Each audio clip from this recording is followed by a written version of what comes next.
guys, welcome to the 10th episode of the Chris and Katie show. And we finally, this is take two of David Jarvis on the show. We had him as a guest a couple weeks ago, and we had some technical difficulties, and hopefully those are all fixed tonight. But so glad to have you back on the show, David, from the Blow Your Brains Out podcast. How you guys doing tonight? It's a pleasure having on. I'm doing pretty good. Hung out with Ricky over the weekend. He took his son Phoenix out to a pool party, so they had a good old time, and we had pho 95. It was delicious. I saw all the pictures for sure, and the videos. And Katie, you had a busy weekend as well. You had Oh not my one, God, I don't not want to two, talk. but three shows. Even had a I pop-up don't want to show. talk about it. I'm so tired.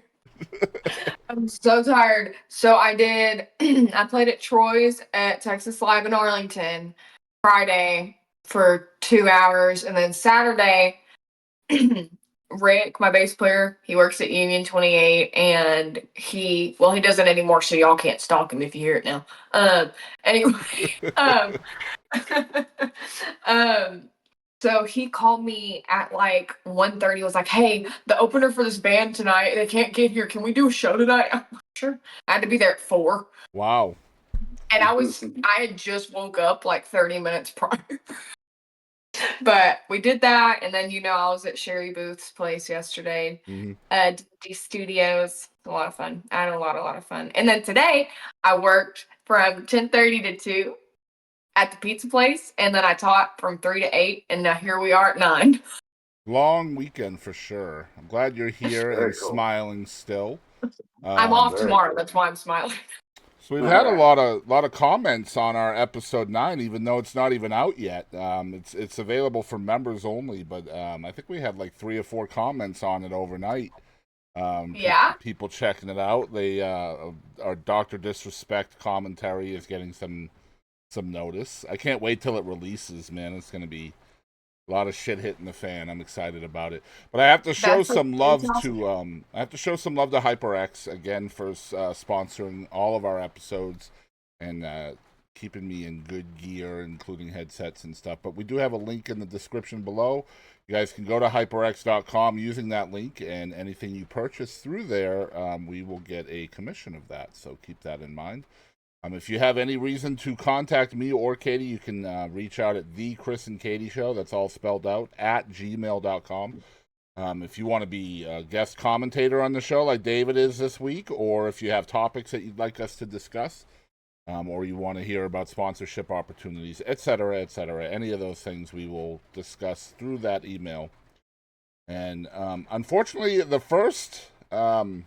we always try to get the celebrity deaths out of the way right away. That way we can just get our sadness and our grief and our dark humor out of the way quickly. That's the one.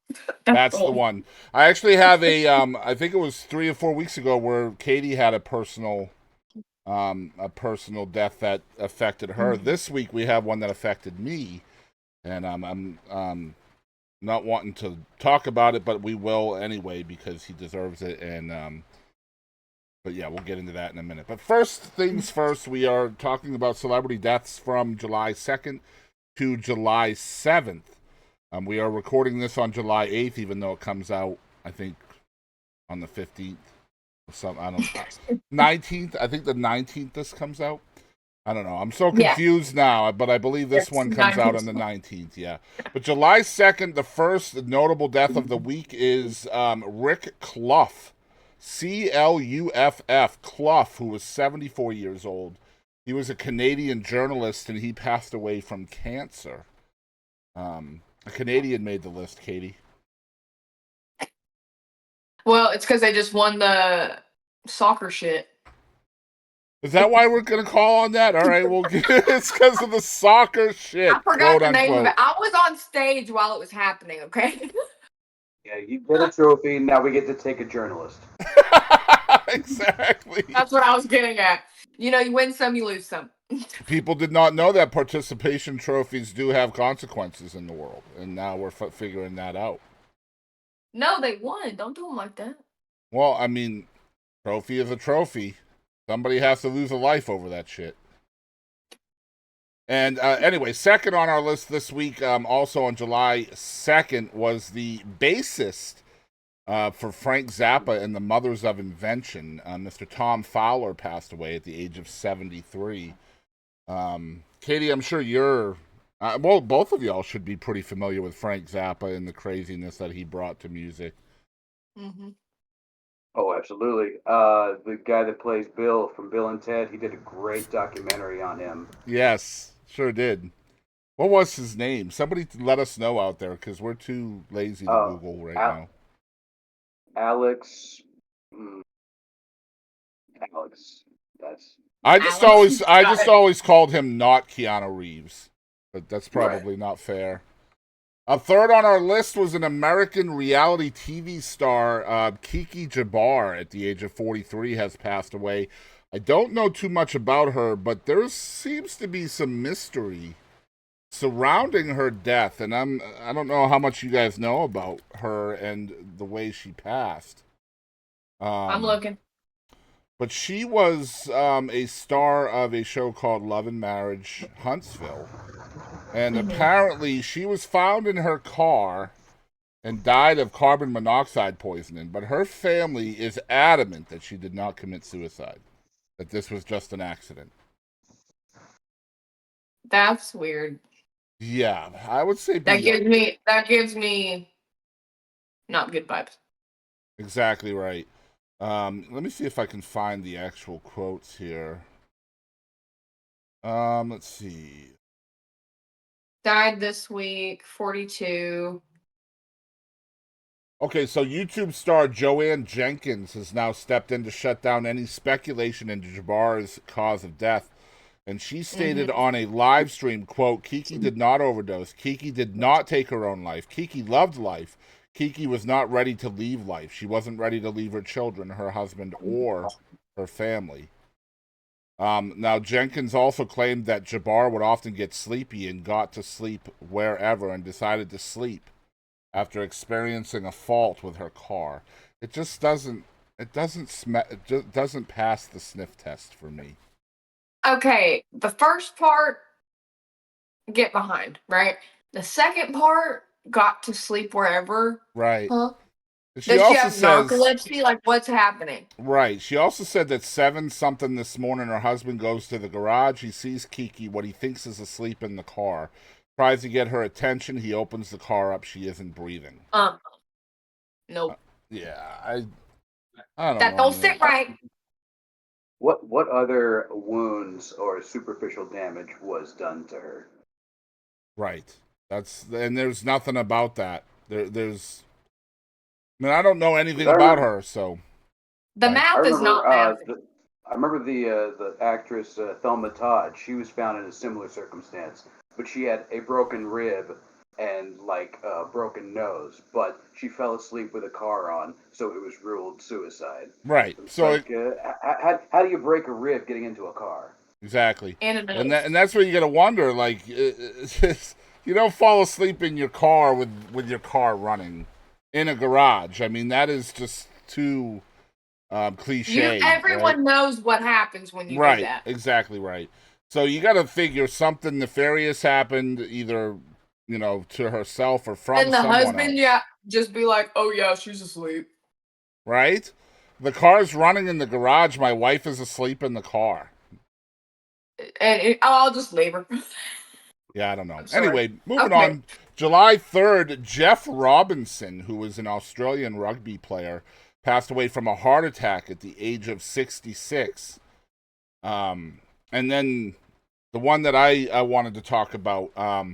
So just a little background. Mark Germino is an American singer-songwriter, according to Wikipedia. We'll go with that. That was his for sure his life's work. However, just a couple of ironic things in my history with Mark. I met Mark in 2018. I was lucky enough to interview him along with a couple of other songwriters who I'm not going to name. If you guys follow along with me, you've seen the episode. But I was, because that episode was 3 songwriters, I've been trying to get Mark on this new show that I have, my new interview show, for about, we've only just started doing the show, so he was one of the first, say, 10, 12 people that I emailed. because from that older episode, I had a lot of people commenting wanting a one-on-one with Mark. So I, of course, trying to make that happen. Unfortunately, on July 3rd, Mark, we believe he had a stroke and fell. And he fell and suffered a hematoma to his head, and he did not recover. So Mark Germino, unfortunately, has passed away at the age of 77. And they don't know exactly what caused his death, whether it was the stroke or the fall or a combination of both. It doesn't really matter because he's not here anymore. But Mark was just an incredible singer and songwriter. Started off as a poet, figured out that it was easier to sing songs than to recite poetry. Moved to Nashville, and after 4 or 5 years in Nashville, finally figured out that he probably needs to learn how to play guitar if he's going to make it in that town. Just a very cool cat, and I was blessed to have met him, and unfortunately, he is no longer with us, and we're not going to get that 1v1 with him, but I think I am going to do a tribute episode of my other podcast in honor of him. He looks so familiar. Yeah. I must have seen your stuff, honestly. Probably. Yeah, probably. But he had songs picked up by so many legendary people. He never really had a big hit. But he had songs cut by Reba and Loretta and Johnny Cash and Emmylou Harris and, I mean, Kenny Chesney, so many different people. But anyway, moving on, July 4th, Wade Bell, who was an American Olympic runner, passed away at the age of 79. Didn't win anything at the Olympics, just goes to show you that nobody really notable died on the 4th this year. It's like, you're notable for just going, not even for winning.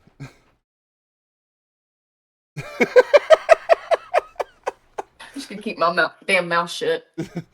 Just go look at the other people on July 4th on Wikipedia. You guys will understand, okay? You guys will understand. July 5th, we had a comedian, Tony Knight, who passed away at the age of 54. Passed away in a different country. I want to say the UK, or maybe it was France or something like that. But he was killed by a fallen tree branch. That's insane. Yeah, and the funny thing about this story was when I read this didn't even make the Wikipedia page, okay? I found this outside of that. And they called it an unprovoked tree branch. Unprovoked. Me. It's like, all right, so I didn't say shit to that tree, man. Exactly. He just threw it at me for no reason, that son of a bitch. Ways to die.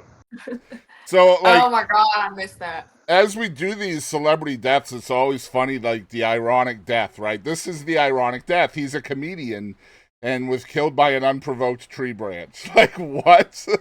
It just sounds like a comedy story to me. Oh, man. Also on July 5th, the Georgian violinist, and this is not from the Georgia of the United States, but the Georgia, the former Russian state, Liana Isakadze, Georgian violinist, passed away at the age of 77. Liana Isakadze. That's right. A lot of full lives. 77, 79. It's always good to see that. Yeah, absolutely good to see that, except for the not suicide, right? 42-year-old Kiki Jabbar. And we do have at least one more young person on this list as well, which was really, really sad. We'll get to that in a minute. I added Liana Isakadze because I saw Georgian violinist and I immediately thought of Charlie Daniels, the devil that went down to Georgia, right? He was a violinist with a song about Georgia. Oh my god. Anyway. Also on July 5th, John Landau, who was very, very famous and for some reason hasn't really made the news all that much. He passed away at the age of 63. He was an American film producer, and he was kind of James Cameron's right-hand man. Like anything that James Cameron produced, John Landau was usually right there as well. So like Titanic, Avatar, like movies like that, Solaris, all James Cameron films that John was also a part of.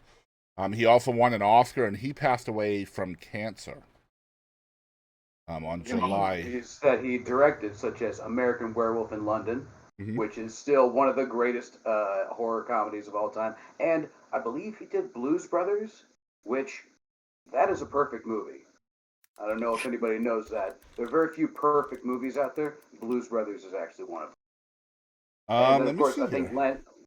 Lando is most famous for doing the Michael Jackson Thriller music video. Yeah, yep. So he did. I think He did did. the Animal House too. He directed. Yeah, he was part of Animal House. He was a big part of Saturday Night Live, Blues Brothers, The Three Amigos. I did not even know that part of him. Like, no, I think no. You're thinking of John Landis, actually. John Landis. Oh, I'm talking about John Landau, who was a my producer. One apologies, was a John director. One Landis. was a producer. I think John Landis is still with us, perhaps. Okay, then ignore all the blasphemous things I just said. Yeah, he's a jerk. Let me see here. I just want to make sure that he's still alive. It appears like John Landis is still living. Lucky for him. So we have not reported Lucky his. for him. We have not reported on his demise wrongly.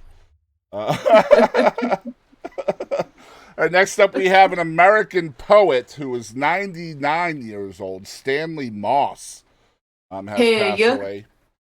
I had never heard of Stanley Moss, but I figured, hey, 99 years old, he deserves to be mentioned by God. I love how I say hell yeah when he died, but I say hell yeah because he got that far. I'm I like, hell yeah, I he thought you were died. just excited about his poetry. I was going to ask you to recite some, Katie. I don't know shit about shit. Holy crap, that was so good. So convincing. So convincing. Did he write that It's or was the that truth. you? It's the truth. I don't know shit about shit. That even rhymes, Katie. That was impressive. Seriously. My new Um, song.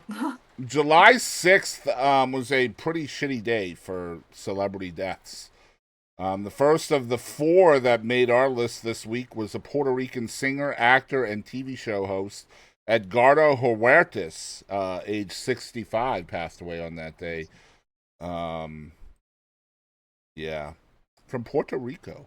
Then 52-year-old Jimmy Hurst died of a brain hemorrhage. Jimmy Hurst was a former Detroit Tigers baseball player and fairly young, 52. And then we have a current or most recent draft pick from the NFL, fourth round draft pick of the Minnesota Vikings in the 2024 draft, Kyrie Jackson, at the age of 24, passed away in a car crash. And there were Jesus. two other college players in that car as well. I don't know if they made it or not, but apparently it was a pretty gnarly crash. Well, Um, that's sad. That Yeah. is Yeah, sad. anytime under the age of 50, or I usually like anybody younger than me. I'm 47. So, like, if I see somebody younger than me, I'm just like, golly, that's horrible. That's barely older than me. The latest addition to the list today, which really surprised me, I had not heard about this, but Joe Egan passed away on the 6th as well. He was 77 years old. He was a Scottish singer with the band Steelers Wheel. Most famous and notable for the song Stuck in the Middle with You. He actually co-wrote that song with Jerry Rafferty. So the man known for the line, I think what's it, Jokers to the left of me?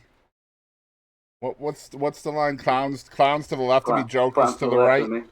Yeah. Yep, the guy who wrote that line passed away a day before yesterday, at 77 years old. And last but not least on our list this week is our July 7th entry, Jane McAlevey, who was 59 years old. She was an American author and political commentator who passed away from multiple myeloma. Also kind of young, under 60, sadly. Yeah. Would she have survived if she only had the one myeloma? I think so, yeah. It's anytime you have multiple, like, and it's not several either, it's just multiple, right? So that's usually, what, 2 or 3? Well, I figured if it was like an even number, they could like fight each other. But if you get Well, that here's the one, thing. You say few, but few, I think like 3 or 4. Multiple, that's like 7 or 8.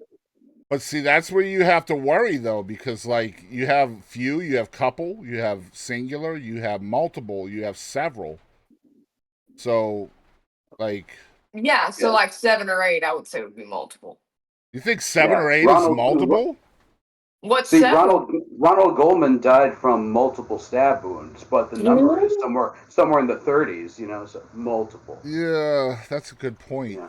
So multiple can be anywhere between 2 and 5,000, perhaps. This is what I'm thinking, like people. I'm thinking like people in a room. Multiple. Like a few, I'd say like 3 or 4. Multiple, at least like 7 or 8. At what point does it go from Several is like multiple to numerous? Let's see, what I'm curious about is shitload, right? Like, how do we get from multiple to numerous to shitload? I don't think that's a medical term. Well, we're not looking for medical here. We're just looking for, logistically correct. Anything to get out of the metric system. I'm a shitload. Well, maybe somebody out there can tell us the difference between a shitload and a fuck ton. That's my favorite. That's my favorite phrase. Fuck ton. Love it.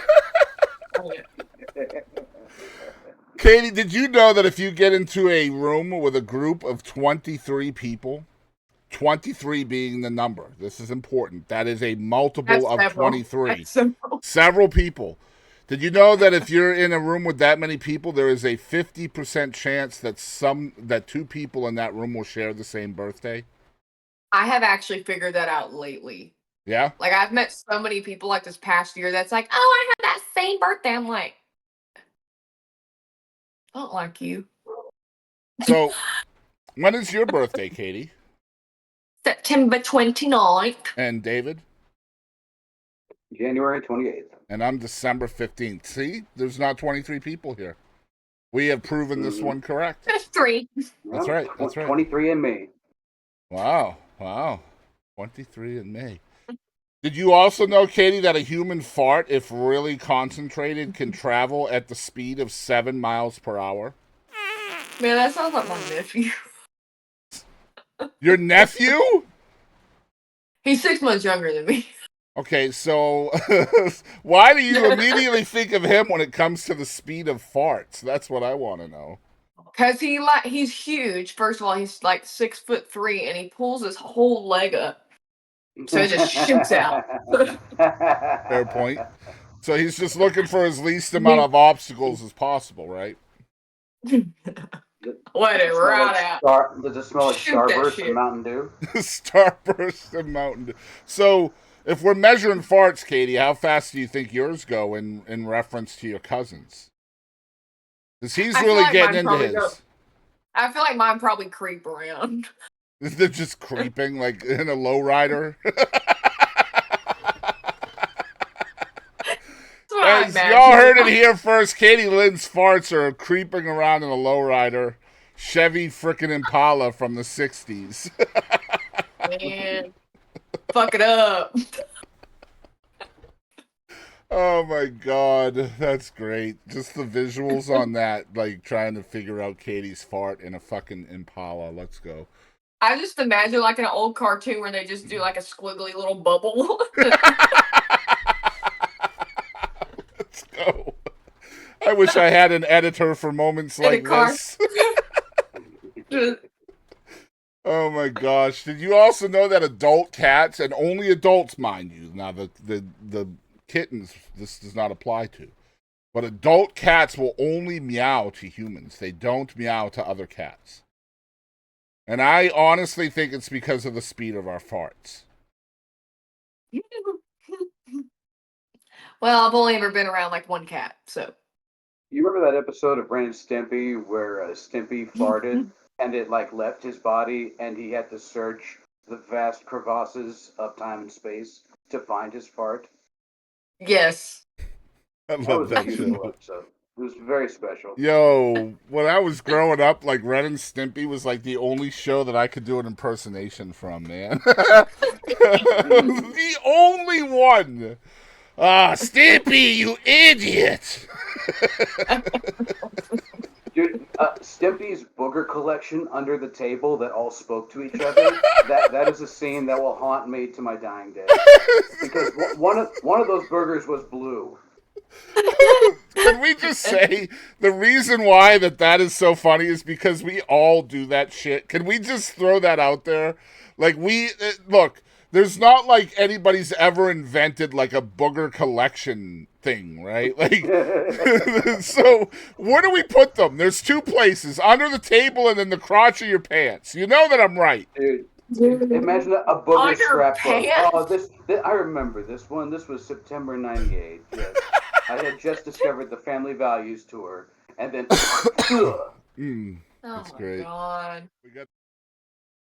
All right, that brings us to our top 5 segment of the week. We started doing this last week, and Katie and I, we started 2 new segments last week, and we're going to use both of them again this week. So these are both going to be new to David, because with David, we did the National Days of Celebration, and we're pausing that for now. And this one is the one that replaced that one. This is called Top 5. And so what we're going to do in top 5 is we are going to try to rank our top 5 of whatever the topic is. And this week's topic is social media platforms. And so basically how we're going to do this is we will go in reverse order. We'll go number 5, 4, 3, 2, and 1. And each one of us will name what we think is our top 5, basically. So 5th place for me, I have Facebook. And I will tell you why I have it as number 5. I like Facebook, but I feel like Facebook is for, I want to say, antiquated people, right? People that are a little bit older. I don't want to say boomers, because that might make some people mad, but that's essentially what I'm talking about. It's kind of the older crowd. But the reasons why I have Facebook at number 5 is simply because their algorithm absolutely sucks ass. Anytime you share a link to something outside of Facebook, it absolutely buries your content. And really the only part of Facebook that I enjoy, and the reason why it even makes my list at all, is Facebook groups. Because once you have a group, those people are actually going to see the shit you share to the group. But for some reason, like your personal profile, your business page, your artist page, very difficult for people to see that content on Facebook if you're not like boosting it or sponsoring shit or whatever. What say y'all for number 5? So wait, I need more in depth. Are we talking about like for ourselves, like what we use to promote ourselves, or like what we like the experience of more? Just what your top 5 social medias are, whether it's business related, personal related, whatever your favorite 5 are, and what the reason is for that ranking, essentially. Okay, deal. So my number 5 is going to be Reddit. And I just love Reddit, but I just don't put anything on there. Like I get on there and go like look at everybody's stuff, and it's so great when you're looking up, especially me. I look up all kinds of shit that Google just is like, I don't know what the fuck you want from me. And then Reddit pops up. Love that. Love that. That's my number 5. And David? I'm gonna go TikTok just because they.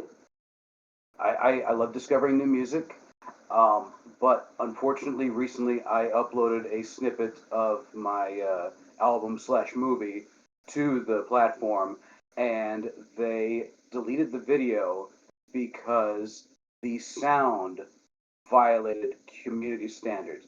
There were no vocals, there were no lyrics, just the sound of the music violated somebody else's standards, and so they took the video off. So now I use it to make little reels, but other than that, China knows enough about me. And that's the funny thing about TikTok as well, is it just takes one person to flag your content for them to remove it, and then you have to fight it. And as somebody who has a political TikTok, I know this all too well. But we'll get into that here in a minute. My number 4 I have is also related to Facebook, but I have it as a separate app because it is a separate app, and that is Messenger. I like Messenger just because it's kind of my de facto text message I don't have to have somebody's phone number. Typically, I can get in contact with anybody whenever I want. The only thing I don't like about Messenger is for some reason, like, uh, people won't see your messages, like, especially if they don't have the app downloaded. So, like, if you send a message to somebody on Facebook, they should see it whether they have the Messenger app downloaded or not, and they don't have it set that way. So that's why I don't have it Yep. higher. Katie? I'm gonna say Facebook. I love Facebook just because, first of all, stalking is the best on Facebook. And everybody posts all kinds of shit, and it's so funny to see the audacity of a lot of people. It's just like, love it. And I mean, I post shit on there and get a reaction. It's funny sometimes. All the old people are like, "What are you doing? Black lipstick?" Fucking hilarious. Love it. Um, shit like that. And David? I'm gonna go Snapchat just because it's basically Instagram, except your shit deletes after like a day or two. So it's like, what's even the point? Right. Now, I did want to talk about Reddit because I see the allure of Reddit. I'm just not at all, In it. like, at all on my good at it. Like, I don't even know where to start with it, but it's probably something I need to See, learn because it would help with the you would podcasting. you would thrive on Reddit. I love it, and I got the app, okay, but I forgot about it because I'm ADD as hell. But I did enjoy it when I was messing with it. I will definitely have to check it out for sure. At number 3, I have TikTok, and I freaking golly, TikTok is the bane of my existence. TikTok is my bathroom social media. I am not even shitting you, and pun intended.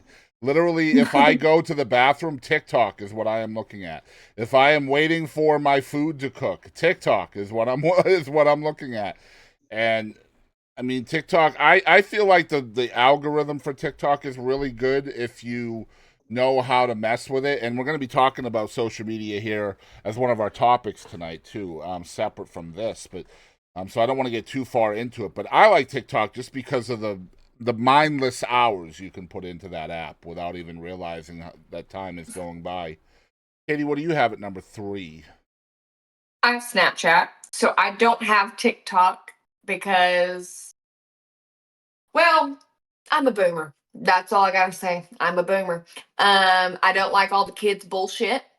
Pisses me off. I see the funny recycled ones over on Instagram or Snapchat, which is why that's my next one. So, I mean, that's all I need, and I miss all the other stupid ass shit. So, Snapchat's my favorite. Not my favorite.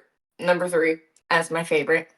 Um, because first of all, love that it's temporary. Because I could be like, oh, I feel kind of cute right now, and then it not be there like a year later, and I'm like, Hmm. you know, I like Yeah. the temporary thing. You get to see who's fucking around with you, who sees you, who's watching what you're doing, kind of shit. And they have like good, I don't know what they're called. Like they're like real things, but they have like segments, like they have like episodes, Mm-hmm. like short episodes of stuff. I like that a lot. I get lost in that shit for hours. Yeah. David? I've really recently understood the beauty of the social media aspect of YouTube. So I'm going to put YouTube on my 3 because you can actually post now and you can actually send money to the people that you support and they send money to the people that support you. So I will support Johnny TV or Arkansas and they'll come on our show and they'll support us. Yep. So I'm in the fledgling area of that, but I'm seeing the social value of YouTube lately. I absolutely love that commentary, man. I really, really like that a lot. YouTube is my number 1, and I'll get to that in a minute. And number 2, I probably will be the only one here that has this in our top 5. And I think, honestly, it is very underutilized. And that's the app that we're recording this on, and that's Discord. 5 years ago, 6 years ago, I was terrified of Discord just because of how much it looks like it entails. And I'm still very, very afraid of the app because there's so much involved with it. But what I love about Discord from the perspective of somebody who has a brand, and all three of us have a brand here. So you guys can kind of probably commiserate with me on this. I feel like Discord is great because you can build your own private community on Discord. You can have your own voice channels set up. You can have chats and voice and video chats. You can have different channels within your Discord with different ats for each one of those channels as well. For example, if I have a channel for the Chris and Katie show, I can have an at for that channel, and people can opt into that at. So maybe the at is at TCKS. So if I type that into the Discord channel at TCKS, everybody who's opted into that channel automatically sees that content. And that makes it extremely easy for me to reach the people that want to be reached. Whereas Right. on platforms like Facebook, TikTok, Twitter, Instagram, all of those other places, you are 100% relying on two things: the algorithm and the tagging on that app. And neither one of them works on any of those apps. Nope. In Discord, you don't have to worry about that because it's almost like a newsletter where people are opting into what they want to opt into and not opting into the things they don't want to opt into. And those are the reasons why I like Discord. Katie, what do you I got want for to get number two? involved with Discord, but I never that and like Twitch. I've always wanted to be like a part of the community and Right. shit, but I just haven't ever delved. But I've been thinking about it lately. I need to. Number two, right? Mm-hmm. I got Instagram. Okay. Same kind of thing as Snapchat. You got the recycled TikToks, but there's a little more bullshit. But I really love Instagram because like I follow like a lot of piercing pages. It's a lot of like tattoo artists, shit like that. On Instagram, a lot of musicians. I feel like it feels more intimate than like I don't know, like YouTube, TikTok, any of that shit. Like it feels like more one-on-one because like you're following people, that kind of thing. Um, but also like you have a For You page. That thing has figured me the fuck out. Yeah. Like, I mean, I go on there, it's so bad. Okay. My Instagram either consists of piercings, tattoos, awful humor. I'm saying awful. Like laughing at children with disabilities, awful. Wow, Katie Lynn. I And can't believe crackhead it. shit. And crackheads on the street. That's what happens. And That's then great. the other half would be just like makeup and shit, but Yeah. another third. See, Instagram didn't make my list only because it pisses me off that I haven't figured it out yet.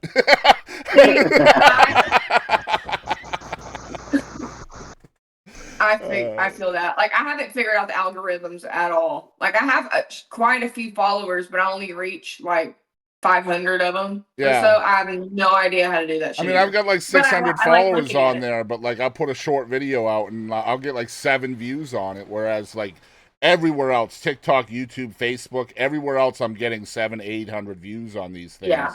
And then That's what I'm Instagram saying. is like 6. You know what I mean? Like, why am I even doing this? Anyway, I David, have what's like your number 17. 2? Go ahead, Katie. Oh, I have like 15,000 followers, and lately I've been getting like 300 likes on a picture.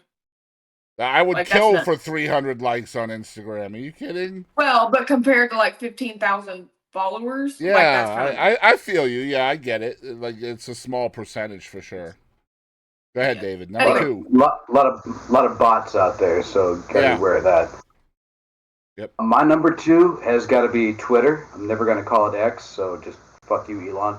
But I love Twitter because you get up to the second news, and if you were watching the TV as I was in May of 2020, you value that up to the second news when you find out that every city in America is on fire.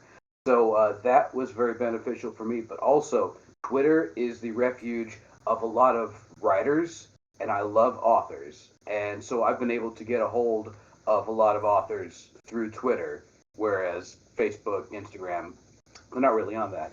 But you look at, Dan Brown or Dan Franklin, or I know everybody hates her, but J.K. Rowling, you can access an author a lot easier on Twitter than you can any other. And And I have a soft spot for the written word. I feel you on that. And it's not just authors either. I feel like the space for creators on X/Twitter is definitely easier to ferret out in a way. As a creator myself, I'm a gamer, I'm a content creator, but also like the streamer space on there is flourishing. Authors, sports, movies, video games. Like there's, if you're looking for something specific, community wise on Twitter, it is definitely the place to be. I feel you on that, and I feel like it's probably the one that is the most similar to the MySpace feel that we had, 20 years ago, 25 years ago, however long it's been. God, it's been a while, Tom. Where you been at? The beautiful thing about Twitter, you actually can say anything you want. Anything. Yeah. It is just Mad Max Beyond Thunderdome on there. Ahead, That Katie. is true. I barely get on that shit, but I'll see like reposts everywhere if it's something crazy. I'm like, people are just like unhinged on TikTok. I fucking love it. Well, it's not TikTok, just that, but golly, they almost have like full flesh porn on there now, for crying out loud. Oh no, like, they have full. No, yeah, it's there. yeah, It's Yeah. all over. yeah.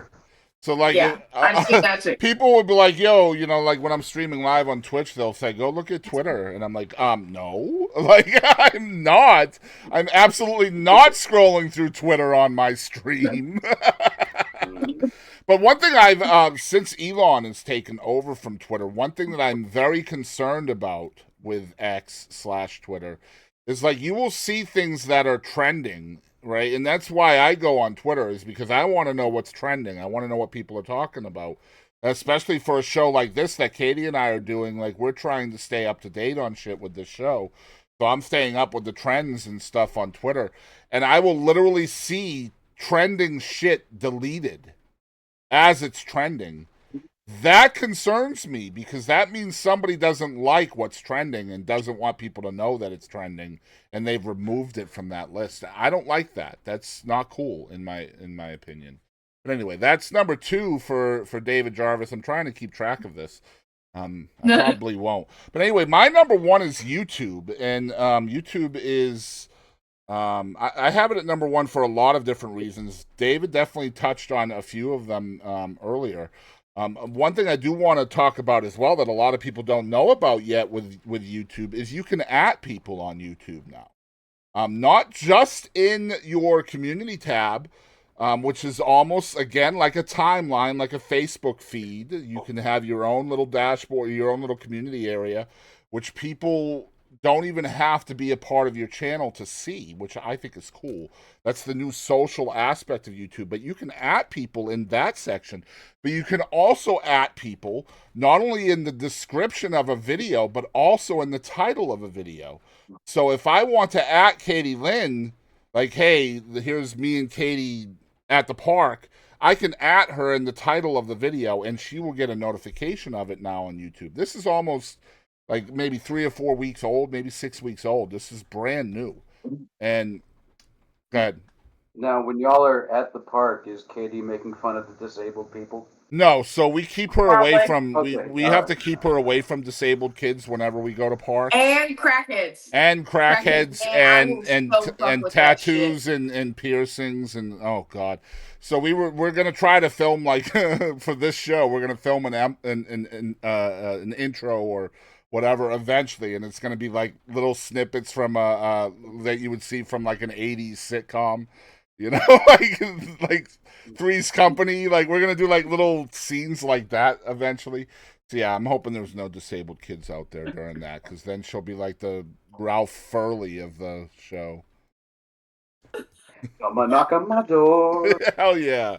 But anyway, so that's another reason why I like YouTube at number 1, is because unlike now TikTok's getting better at it, but YouTube has their shorts area, and then they have their regular videos as well, which is completely separate, and I love that a lot. And not only is it separate, but the algorithms are different too.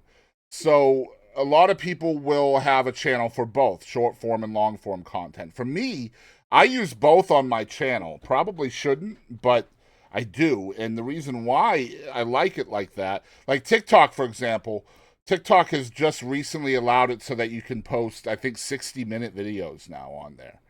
I mean, think about like a couple years ago, it was 60-second limit. And now you can post hour-long shows if you want. We're almost going to be able to put a full episode of this show on there eventually.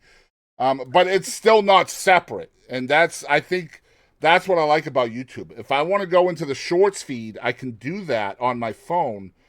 And if I don't want to do that, then they have a different section for just regular videos. They also have YouTube Kids, YouTube TV, YouTube Music. It's just everything right there. It's almost like multiple apps in one, and that's what I love about YouTube. And on the good side, when AI takes over, then whenever you're feeling all Homer Simpson-y, you can just be like, all right, AI, Katie, and Chris, take it away. That's right. That's right. Well, I mean, when that time comes, we'll just put like 40 episodes of this on loop and just put it in my OBS. I've been known to do that. I've been known to do that. Please make sure it's hosted by Joe Bob Briggs. Yep. I'm not working this week. Y'all get pre-recorded shit and you'll love it. All right, so what do you got at number 1, Katie? Same as you. I love me some damn YouTube. So I will say, though, and this is referring to one person and one person in particular, I have, since he was a thing, Vsauce, been obsessed, and that motherfucker has been only doing shorts because it's easy or whatever the fuck. There's no more videos. I'm pissed about that. Anyway, that is really cool, though. And that's the thing about shorts. It's very easy to get complacent with shorts because, like, for me... Like, he hasn't posted a video in, like, forever. Yeah, they take a lot of work. Videos take a lot of work. And his, I bet, do, but, like, years. Like 2 years. Some shit. Mm-hmm. Anyway, but I have just always loved YouTube. I was very young when I discovered YouTube at, like, 7 or so. And man, I started watching YouTube, and I still have my same favorite people I grew up with, still watching their videos and shit. It's awesome. I do love the community part about it. I do love it so much. And YouTube has so much shit, and it's been around for so long. You can find just about any fucking thing you can think of. And a lot of it's cool shit. I'm thinking like music way back in the day, like this band that's huge now, underground 20 years ago kind of shit. You know what I'm saying? Like, that's so cool. So cool. I love that it's forever, too. David, what's your number 1? Well, before I say that, who are some of your favorite YouTube creators? Both y'all. Who first? For me... go ahead. So for me, my algorithm is kind of wonky. It's not crackheads and disabled kids at all, but that's not on YouTube. I think one of my favorite creators. I watch a lot of PUBG. I play a lot of PUBG myself too on stream. So one of the creators I enjoy is a guy named Hollywood Bob. He's essentially a PUBG gamer and streamer. I enjoy wrestling interviews for some reason, even though I'm striking out over and over and over again trying to get any wrestler on my interview show. God dang it. But anyway, I love me some wrestling interviews, and my favorite channel right now is called WSI, which is Wrestling Shoot Interviews. It's a guy from the UK who just has impeccable luck in getting all of these former wrestlers on his show. It's amazing. Those are probably my two go-tos when I and YouTube is really something that I watch mostly when I'm laying in bed trying to sleep. What about you, Katie? Well, I mean, like I said, I discovered when I was like 7 or 8. So I was introduced, obviously, to PewDiePie. He will always be in my heart forever. He posted a 12-hour stream of Minecraft Hardcore, and I've been watching it to go to sleep for like the past week. Yep. Like an hour at a time. And also Jacksepticeye, love me some Sean. He's always been, same kind of circle. Markiplier, used to love. He can suck it now. Then there's this guy, it's fucking boring and weird. Anyway, so there's this guy, his name's Rolly. He is very gay, and I'm very about it. And he is all about piercings. He has a bunch of piercings. He does and tattoos. He does informational videos and stuff too, which has been like super helpful for me over the years. But yeah, he's really cool. That I sounds can't like really. that sounds like Shining Nathan for me. He's a TikTok creator who's also gay. His moniker is "You're Gay Auntie." And come to find out, my wife is really, really into him. Like, really looks up to him a lot. And her friend, one of her best friends, is his best friend in real life in San Antonio. Like, had no idea. And so, I like, love that. when she found that out, she freaked out. All right, I just David. remember one. Hold on, I just remember one. Uh, it's 10-second songs. He's this dude. You guys might have seen him. He has like super long curly hair, and he does like if this song and Linkin Park did it kind of shit. He's super cool, super good too. Anyway, continue. All right, David. Number one, man. Well, I was going to say some of my favorite YouTube creators, and helpful for you, Boston Chris. Check out OSW Review. They are old school wrestling video podcast. Okay. They do all the old '80s and '90s WCW, Nice. WWF. They'll do TNA, and every now and then they'll do A&E. And they're all from the UK. Dude, the people from the UK really get wrestling on a Yeah. spiritual Mm-hmm. level. They do. It's really beautiful. Yep. And Katie, if you're all about great chicks with great fashion sense, I would check out Queen Kyla Vera from the band Metalachi. On top of being an amazing fiddle player, she also I has great style. Oh, you I know, already okay, got you. I already got you on okay, that. all right, cool. But the YouTube creators I love right now are of course Red Letter Media, old school. And I also really love this guy named Punk Rock MBA, Finn McKenty, and he only talks about like bands that the MySpace mallcore or like vegan punk, and he'll do like 20-minute philosophical discussions about the importance of a band like Earth Crisis or Under Oath or As I Lay Dying. All these bands that I just totally ignored over the last 20 years that I'm now starting to get into. And I'm like, fuck, I can't believe I slept on like Pierce the Veil or Seosin. A lot of great bands that I just overlooked for whatever reason. But that's a great one, Punk Rock MBA. And then, of course, my number one social media site.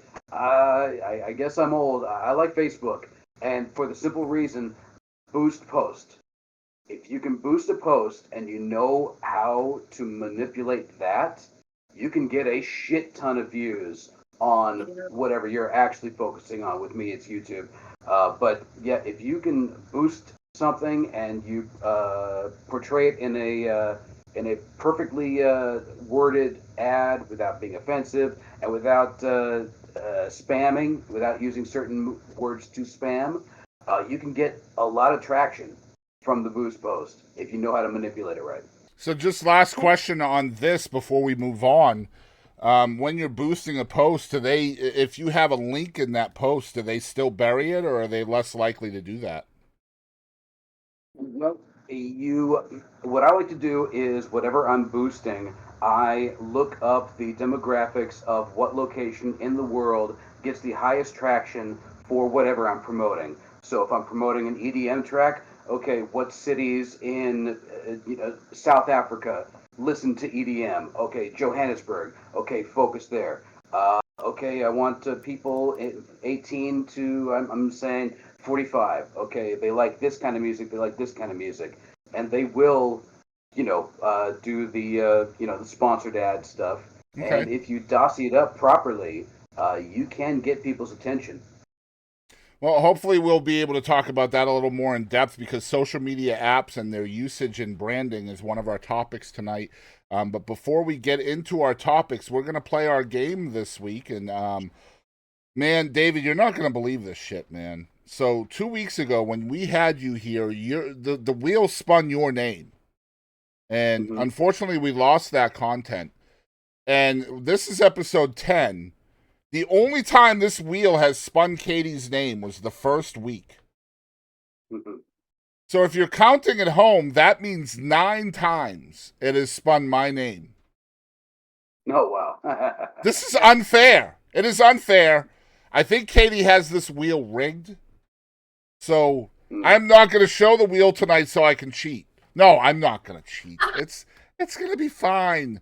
I could show you guys, but you're just going to have to trust me. But here we go. I have Katie, Boston, and David on this wheel, and it's going to pick one of us, and hopefully it won't fucking be me this time, because I'm tired of these games.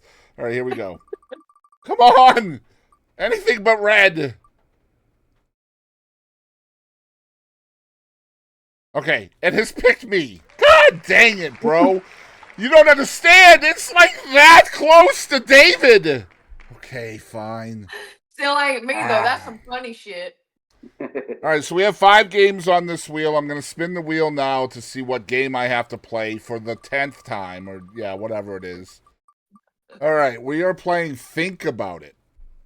And I'm going to describe what Think About It means before we pick the topic. So Think About It is a topic is given, and then we must turn it into a conspiracy theory. So that means all 3 of us are actually playing this. It says we have to turn it into a conspiracy theory. So here we go. I'm going to spin the topic wheel. And whatever comes up, we have to turn into a conspiracy theory. Here we go. All right, our topic for Think About It is...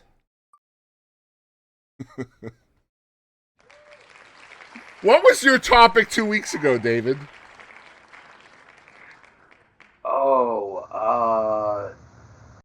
It has something to do with cars. I thought it was deodorant. Wasn't it deodorant? Yeah, but I spun it into a Henry Ford. Yeah. Okay. Well, Model T shit. It just came up on deodorant, so I'm gonna respin that. I thought it was deodorant that you got last couple weeks ago. All right, here we go. Misa, be right back. All right, so I have spun the wheel, and we have to create a conspiracy theory involving manatees. David, manatees is the topic. Wait, have we done that? No, we have not done manatees. We haven't. Did I do that in a fever dream or something? You might have, yeah. All right, so think about it. I have no idea where I'm going. This game is... Look, this is like 9 or 10 times I've had to do this game, okay? The bullshit is running thin.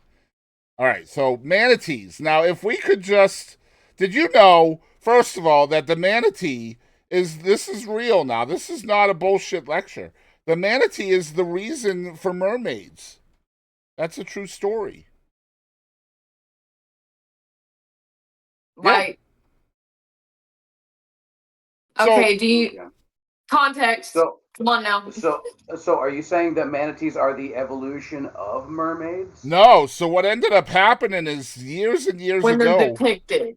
No, I think because pirates and seafaring folk were always legitimately shit-faced all the time, that when they saw manatees, they saw mermaids. Like, they actually saw them, and they were like the beer goggle effect turned that manatee into a beautiful mermaid. Well, you know, that's what they say when you drink and you like turn the lights off and stuff. So like in the water, you know, that too. Yeah, I think that's... go ahead, David. Well, I was going to say, I know that the first colonizers in Roanoke disappeared randomly back in the 1600s. I don't know what coast manatees live off of, okay. But, you know, since everybody has thrown out the whole alien abduction or possible zombie infection, maybe manatees called these young colonizers back to the water from which they evolved. Well, see, I actually have it on good authority from a friend of mine who's an expert in manatees, that the manatees prior to their evolutionary process, back in those days where the first colonizers were in Roanoke, they could actually get on land. And so they had these little stubby legs like hippos, and they would go onto land and actually drag the colonizers to the water and not let them go. So it wasn't like a siren effect. They were actually abducting them off the land. So I don't know if you guys know this. So not just that, but they have this sonar thing, like they like get in your brain and like lure you out to the water to kill you. Well, I've heard Or that too, but that was after they lost the ability to walk on land. So they oh yeah. so kind of like a video game, you can trade one attribute for another. That's what they did. They traded the Right. stubby legs for that sonar For ability. sonar, yeah. Yeah. That I've heard is that COINTELPRO, while they were experimenting with acid on soldiers back in the 50s and 60s, they also were testing other things such as sonar. So I mean, I've heard people are saying things are being said that maybe manatees are the reason that Biden won the last election. People Yeah, are saying. but again, like one of the things that manatees are least known for is their counting ability. So whoever let them count the votes in Florida is probably, I mean, they're probably the ones that should be blamed for that, to be fair. You know, manatees can't count it, especially the Florida species of the manatee. You can never trust a manatee because they're flip floppers. That's right. That's right. Heavy on the flip. Heavy on the flip. And Katie? heavy on that damn flop too. So yeah, so just think of manatees as video games, and they have devolved, unfortunately, into a creature that But is. also They're just in the evolved. ocean now to essentially stop propellers from moving. Well, and they fuck with their sonar, and I don't know if you knew that, but like, there's been shit like going around, like people that they're finding in water, they think it's due to the manatees. Like Yeah. the manatees getting them asses. Well, like all the shark attacks in Texas can be directly attributed to the manatee sonar. Mm-hmm. Well, It's I'm true. saying you never And fucking know, man. and Family Guy is still going, so clearly they've doing their ball moving job That's that right. And if South you, Park accused them of. yeah, and if you look back at episode 1412 of The Simpsons, they predicted this as well. They probably fucking did, man. They Yep. freaking did everything. I hate The Dude, Simpsons, dude. Homer Simpson secretly is a subversive for Manatee. Ooh, I see what you did there. No. All right, we're gonna leave it there, okay? Because we don't want to go too far with our Yeah, knowledge. we don't want to, we don't want to get, So, blocked or yeah, killed or anything if you like want to that. know more, you can send $14.99 to. Exactly. For everybody out there, just so you know, I did not murder, suicide anybody. Nope, nope, nobody, not even Kiki Jabbar. Stop it. No. No, she No. just went to sleep, y'all. Yeah. In fact, I told her to stay out of my fucking car. Us. Speaking of just going to sleep, you see what I did there, Katie? We're going to talk about assisted suicide, otherwise known as euthanasia. No, that is not a continent west of Europe. First of all, What the fuck? But it is a really good Megadeth album. Yes, it is. Let's go. It damn sure is. Right. All right, Katie, do you want to take this story away? I would love, honestly. Okay. I have very feelings. Very feelings on this one, guys. I can't even describe my feelings. Okay. So a couple from the Netherlands, they opted to end their lives with euthanasia together. They met in kindergarten. Jan, 70, and his wife, Els, I'm going to say, 71 from Friesland. So you got L's correct, but Jan is actually pronounced Jan, where they come from. Jan. Yes. Oh, okay. See, this is why I have you. Did I do Friesland right? Friesland. Yeah, we'll go with that. Okay. Anyway, they had a lifelong partnership. They were married for nearly 5 decades. The husband, Jan, was a sports coach, and Els was a primary school teacher. Jan struggled for years with back pain after surgery and had surgery to help in 2003, but he saw no improvements. He was unable to work and often spoke about euthanasia, telling him like he didn't want to live with his physical limitations. In November of 2022, Els, the wife, was diagnosed with dementia. She said to BBC, pointing to her body, "This is very good, but this is terrible," she added, pointing to your head. Anyway, she said that basically, with both their conditions declining, Jan's discussion of euthanasia became more of a reality. The pair ultimately opted for a duo euthanasia to end their lives together. And just put in my 2 cents here. I completely agree that the best way to listen to that album is in stereo. Yeah. I hate you. Girl, you know it's true. God. This shit became legal in the Netherlands in April 2001, and went into effect in April of 2002. And I just sound like I'm from the Netherlands. That was great. Oh my God, you had me convinced, Katie. Whew. Anyway, God, I gotta get through this because I can only focus for so long before I start spouting out my opinions. Okay. Basically, it's performed by a physician who administers a fatal dose of a suitable drug to the patient on his or her express request. Usually, the website says usually basically the patients that come in are usually suffering from unbearable pain or no prospect of improvement. But their requests must be made earnestly and with full conviction. They see euthanasia as the only escape from the situation. But yeah, regardless of that, Jan said, if you take a lot of medicine, you live like a zombie. So with the pain I have and Elle's illness, I think we have to stop this. So basically, Elle said there's no other solution. They said, I live my life, or Jan said that he's lived his life and didn't want to be in pain anymore, and said the life we lived, the life we've lived, we're getting old. We think it has to be stopped. So yeah. And so this is in the Netherlands. I saw this story. I thought it was interesting because, of course, we've had this discussion in the United States for a long time with Dr. Kevorkian back in the day, who used to just kind of work. And I looked this up, and apparently in the United States, there are 1, 2, 3, 4, 5, 6, 7, 8, 9, 10 different states or territories that it is legal. Assisted suicide is legal. And then there's an 11th that it is court-ordered legality.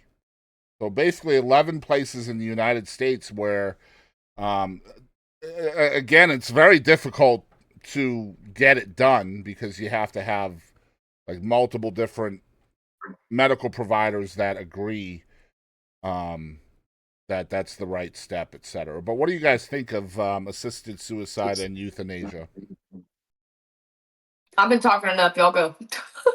All right, 2 things. One, so the Netherlands decided on this in 2002, right? Well, Essentially. 2001, but Yeah, it took effect in 2002. But it took effect. Okay, so the Netherlands saw 9/11 and said, you know what we need to do? Kill more people. Well, to be fair, it was passed in April of 2001, but it went into effect in 2002. So they wanted to kill. They wanted to kill more people before 9/11.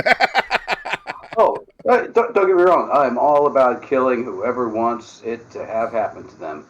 Make more room on the highway. But another thing, this couple that needed assisted suicide, they met in kindergarten. Kindergarten. Right. Okay, whose kid were they scouting when they met each other? That's scary. Yeah, that is scary. Yeah. I can't fucking stand y'all. I mean, what I'm worried about is the fact that there's I'm worried about the Sandusky connection. Yeah, me too. That and the fact that Jan was a year younger than his wife. Why are they in the same grade? Why is Jan being held back in preschool in the 1920s? Can we talk about this? What's 2 plus 2? Yellow. Now you know he was faking his answers just so he could be close to L's. Everybody can see this, right? Everybody can see that. Like they knew. That's just the Biden answer. Leave him alone. Oh shit! I love that. Oh my god. But do you guys think that this should be legal nationwide for our country? In a country that claims to be the land of the free, Absolutely. yeah, absolutely it should. And all drugs should be legal. And You should be able to do whatever you want to do. But if I do something that upsets you, I feel you have the right to kill me. Where are you going to get a fucking better, fair deal than that? Yeah. I feel the same way. I think there obviously should be some guidelines. I mean, obviously you can't just, go to a doctor and say, "Yo, I'm done." You know what I mean? Like there has to be something terminal or something to that effect. I always feel like sending somebody to hospice and just letting them die just feels Awful. so fucking wrong to me, right? Like we should be able to speed that up if that person wants that sped up. I mean, by God, we kill people for killing other people. Why can't we do it as a way of empathy, Mercy. Yeah. Yeah. Well, I like to go by firing squad if I could choose my way out. Firing squad, really? You are going to take your own failure or success in the hands of somebody else's aim. No. About 12 or 13 people that I've totally wronged over the years. Oh, so But the aim will improve, but is what you're saying. but I'm gonna give them muskets. Ooh. And if they can't get the job done, I'm moving along, and then I'm gonna line them up. That's right, because while they're reloading, you could be getting to a different state very easily. Exactly. But yeah, What's going on in Wisconsin? I feel this should definitely be legal in the entire country. I don't know. What say you, Katie? I absolutely agree. My Meemaw, she had Alzheimer's, and like you see someone that was so like lively and so full of life and so happy. Well, she was mean. My mom's gonna agree on that. She was mean, but she was just freaking awesome. But she got diagnosed, and before she passed, she like could barely read, like shit like that. It does awful things to you. I mean, dementia. I mean, same thing. Just about. It's awful, and I completely get that. And going with your partner. I mean, I would never. I don't know that I would be like, yeah, come die with me, but. It's peaceful. I feel like, and you feel less scared, going in with your partner. I cried when I read this, and y'all are just over here dying, and I'm over here like. Well, one of the things I always found interesting in this country is that suicide is illegal, but attempted suicide is not. Yeah. Like, hello, what? It's ridiculous. How is that illegal? Like when you can't even face the consequences of it. Right, exactly. But then attempted. As a person whose entire family has either attempted or succeeded in committing suicide, this is actually a program I can get behind. Because in my family, if you want to go, we help you out. Very supportive family, then, is what you're trying to say. Oh, absolutely. One of us holds the water, the other one holds the cord, and then the other one holds their hand up in the air while we try to get the Fox News channel. And then the other one holds the bag. So to be fair, what TMZ is trying to figure out right now is who was holding the garage door down. But I digress. Me.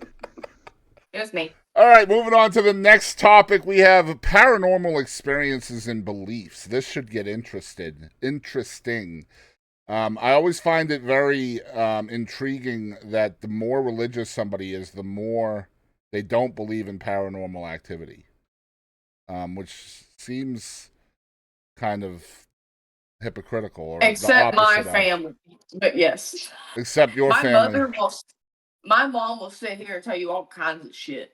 So first things first, have either of you experienced a paranormal event?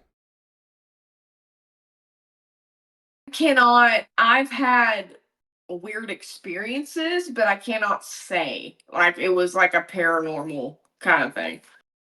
I will say the house that I live in, the lady died in here. She was elderly and was in a wheelchair, but and now she's on the poster behind your chair. It's super weird. I can basically.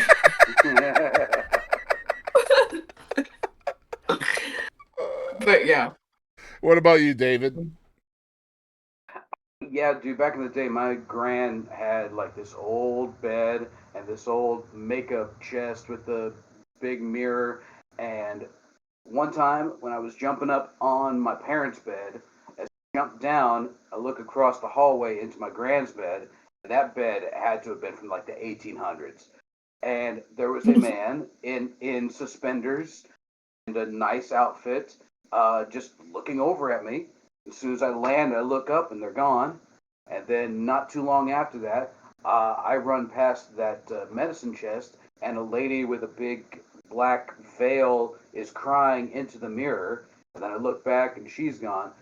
That's the full extent of it. But I told that to my gran, and she was like freaked out by me, and she like wouldn't talk to me normal for a long time because she thought I was like some kind of clairvoyant, and she never explained to me what exactly I did see.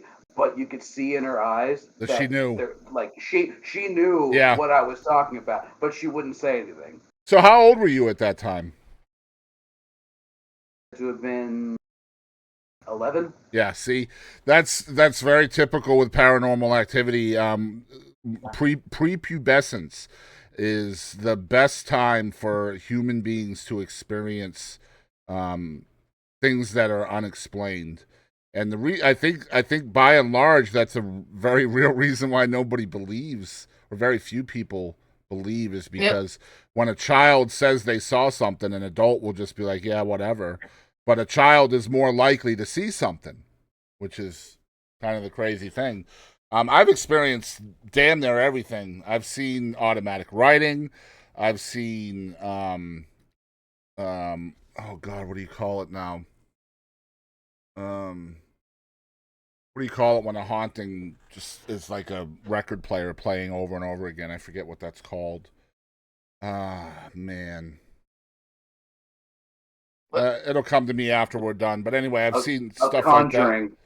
No, conjuring is kind of different than that. I've seen poltergeist activity where literally somebody is calling poltergeist activity. If you guys know anything about poltergeist, that shit is crazy shit right there. And that is something that human beings bring onto themselves, which is nutso. These are the kinds of things, like, I see a Christian or any other religious person who believes in these kinds of things. It always seems kind of, it just kind of seems like you can't believe in both kind of thing, sort of. Well, my mom has always said, in the Bible, it talks about spirits and stuff like that.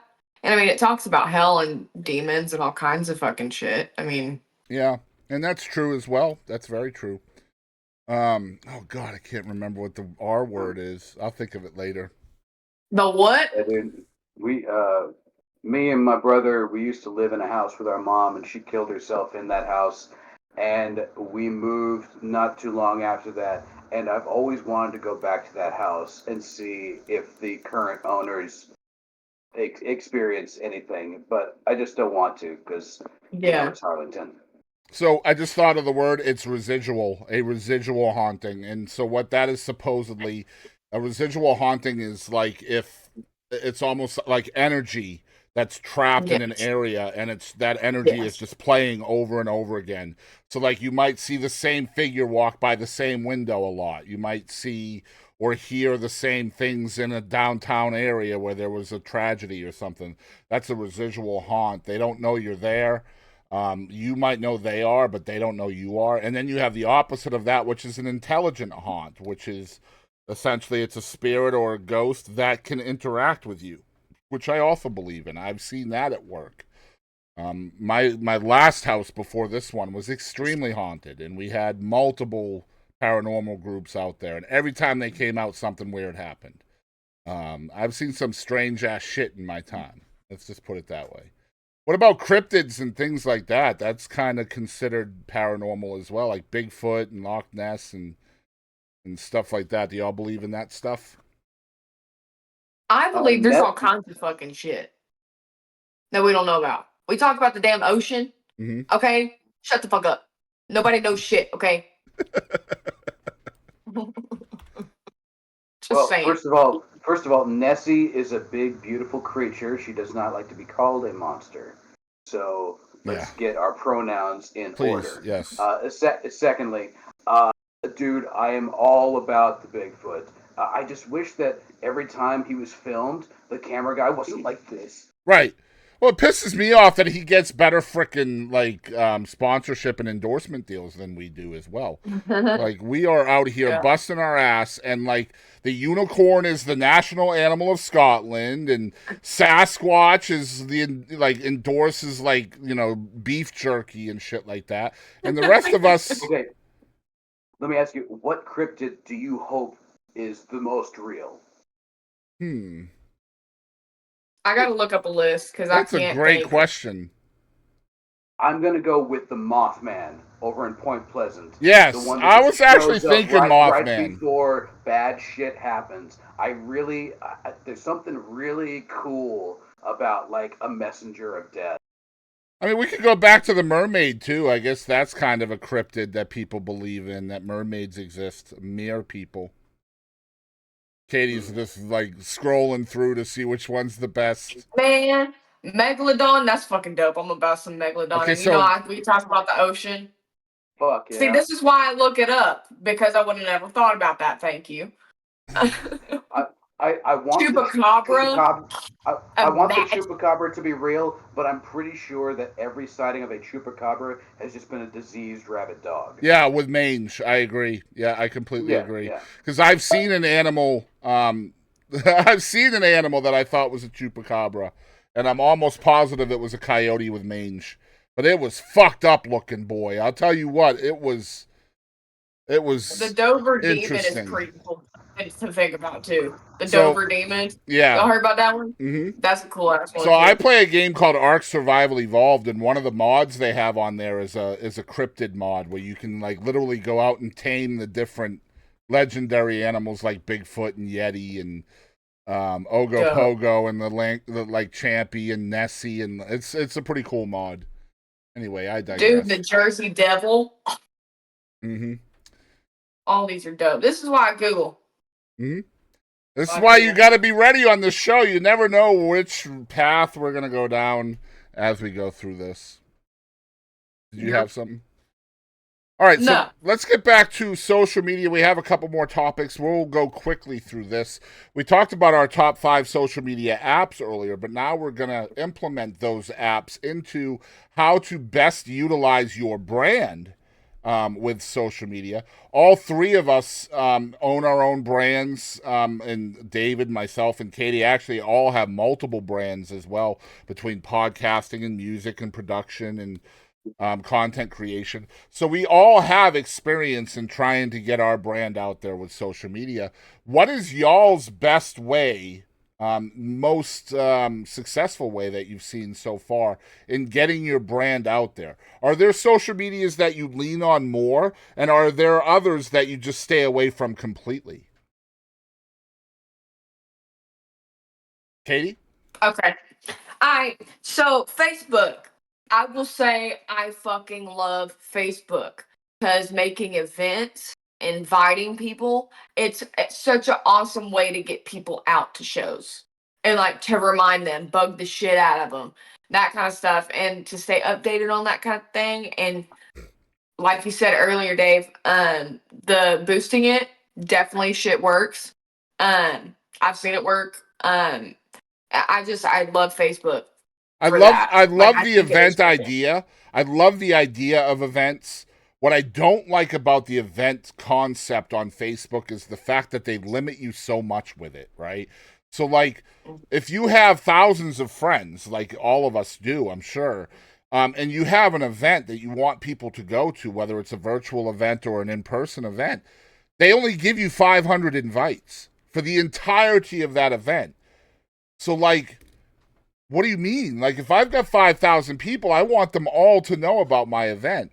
So why can't I invite 500 a day or 200 a day or whatever? Why are you limiting me to only 10% of my followers? Yeah, you can the only thing you can do is post it besides that. Right, exactly. But see, then they're asking you to pay attention to your own fans and be like, okay, this person may be a bot. This person, I know for a fact, will post it on their profile. All right, let's focus more towards this person, not so much on Aunt Edna.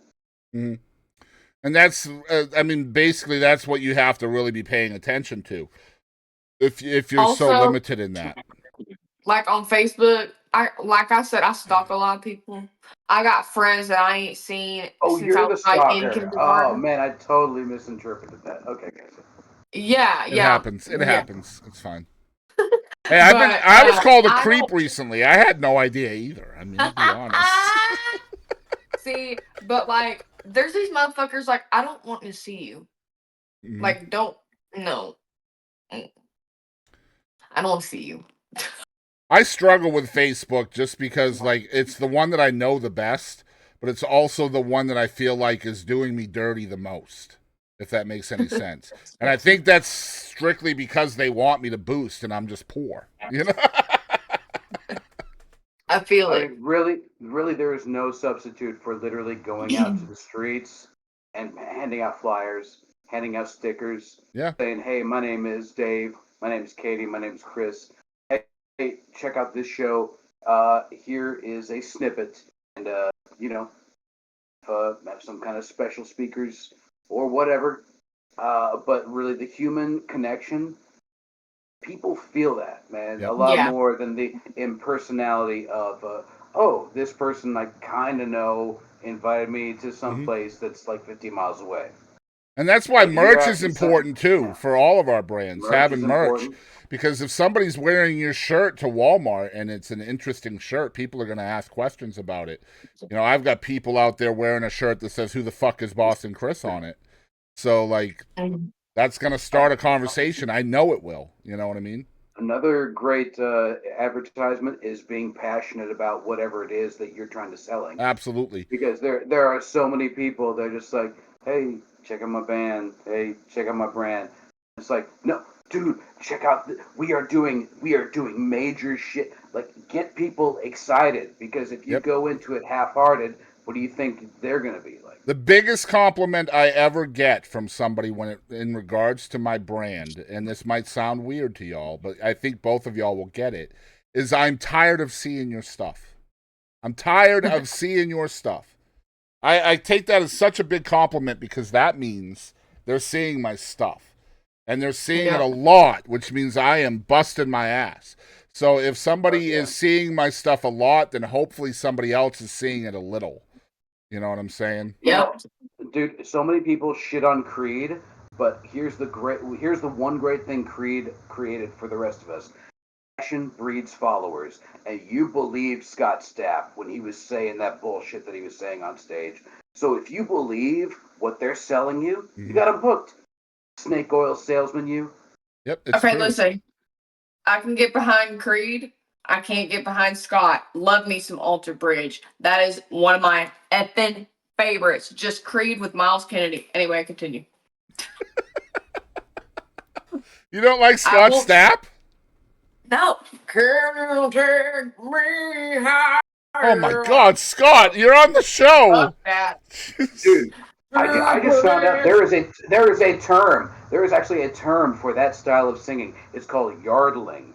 Yep. Yardling. Katie, what are you I've been gonna do saying when I have him yardling on ever my since. show, huh? What's gonna happen when I have him on the show? You're gonna be like, "Oh my I God." guarantee Scott Stapp will be high on angel dust and trying to steal some kid's trophy. Jackson, shut the fuck up. He just texted me and said they're the reason we won the World Series.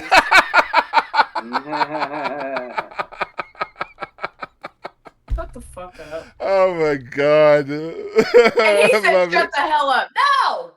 Getting back on track, one of the things I like to do with social media, like when, like David and I both have like virtual shows, right? He has a podcast, I have podcasts.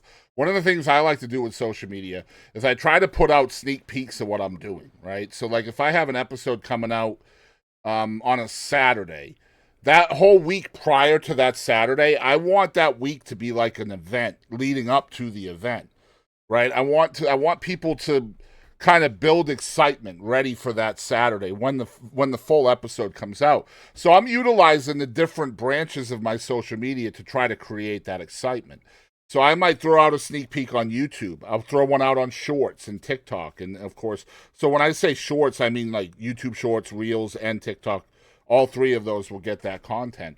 Also, I'll throw out a video or two on Facebook as well, just trying to kind of funnel viewership into that YouTube algorithm. And then once I get people over there that didn't get there from the algorithm or from searching, then the algorithm opens it up to everything else. Because that's essentially what you want to do. Like with your show, David, you're live every single Wednesday night.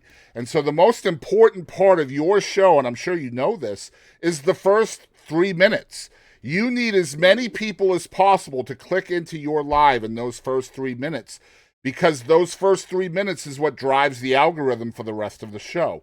That determines how many people YouTube is going to show your live to outside of your subscription base. So that first 3 minutes is so important. So if you can drive that train prior to going live or prior to your event even being, even if it's not a live event, then that first 3 minutes, that's where it is. And the more you open it up to more people, the more it's searchable, the more the algorithm is there. It's so important that the first couple of minutes of your content. That's why I like to save all the really fucked up shit for that first 3 to 5 minutes. Right. Because I know that people will be really offended and outraged, and they have to see what we say next. Or they'll be like, oh, these guys are sick like me. All right, I must keep watching. And that's essentially what you're trying to do, really. Honestly, the way you said that is so good, because that first 3 minutes, you're weeding out the people that you want to be there apart from the people you don't want to be there. It's very important in your branding. Absolutely. And also, when you are focusing on a cause, such as local music, like we are, when you have, like, something that you're pushing towards, you can really get people on board, because I'm pretty much posting an advertisement for a local show every hour on our group chat. Right. And I'm constantly just trying to get people in. I just want people to go outside. Get away from your screen. I know you're at home right now watching this, but when you're done with this, you should go down to Texas Live and check out a really good concert. Right. Or you should go down to the Sip and Slurp over at the Wine Factory. Or just go outside. Go do something. Go do something. Go somewhere. And if you can't, if you can't leave for whatever reason, if you're stuck behind a desk or whatever, and you're still watching or following along with one of our brands, we implore you to find ways to support outside of leaving or going. And those are as simple as likes, comments, shares, views, all of those things that creators out there are trying to, because again, with what you're doing, David, sharing these shows, it is important that your content, even though it's somebody else's stuff that you're sharing, it's important to you and your people that there are eyeballs on that, because otherwise, what's the point?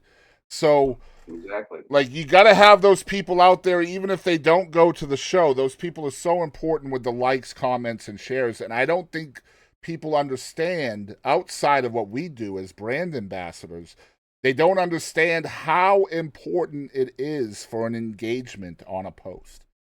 Like, just a simple share. Like, you could have 9 friends on Facebook, and if you share something, the important part isn't the fact that those 9 people are seeing it. The important part is you've engaged with that content and Facebook knows it. And so when Facebook sees that engagement, it creates more opportunity for other engagement. Mm-hmm. And I know a lot of people get discouraged. They do 2 or 3 episodes of their podcast and they give up because it's too much work. Or they try to do a band for so many years and that just doesn't work. The key is keep doing it. If you really enjoy it, keep doing it.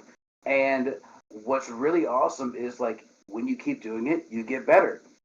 And I think that what really challenges our show is to get guests that we've never met before, that are not even from the scene. Right. But I know that they're playing locally. And it's like, okay, what makes them tick?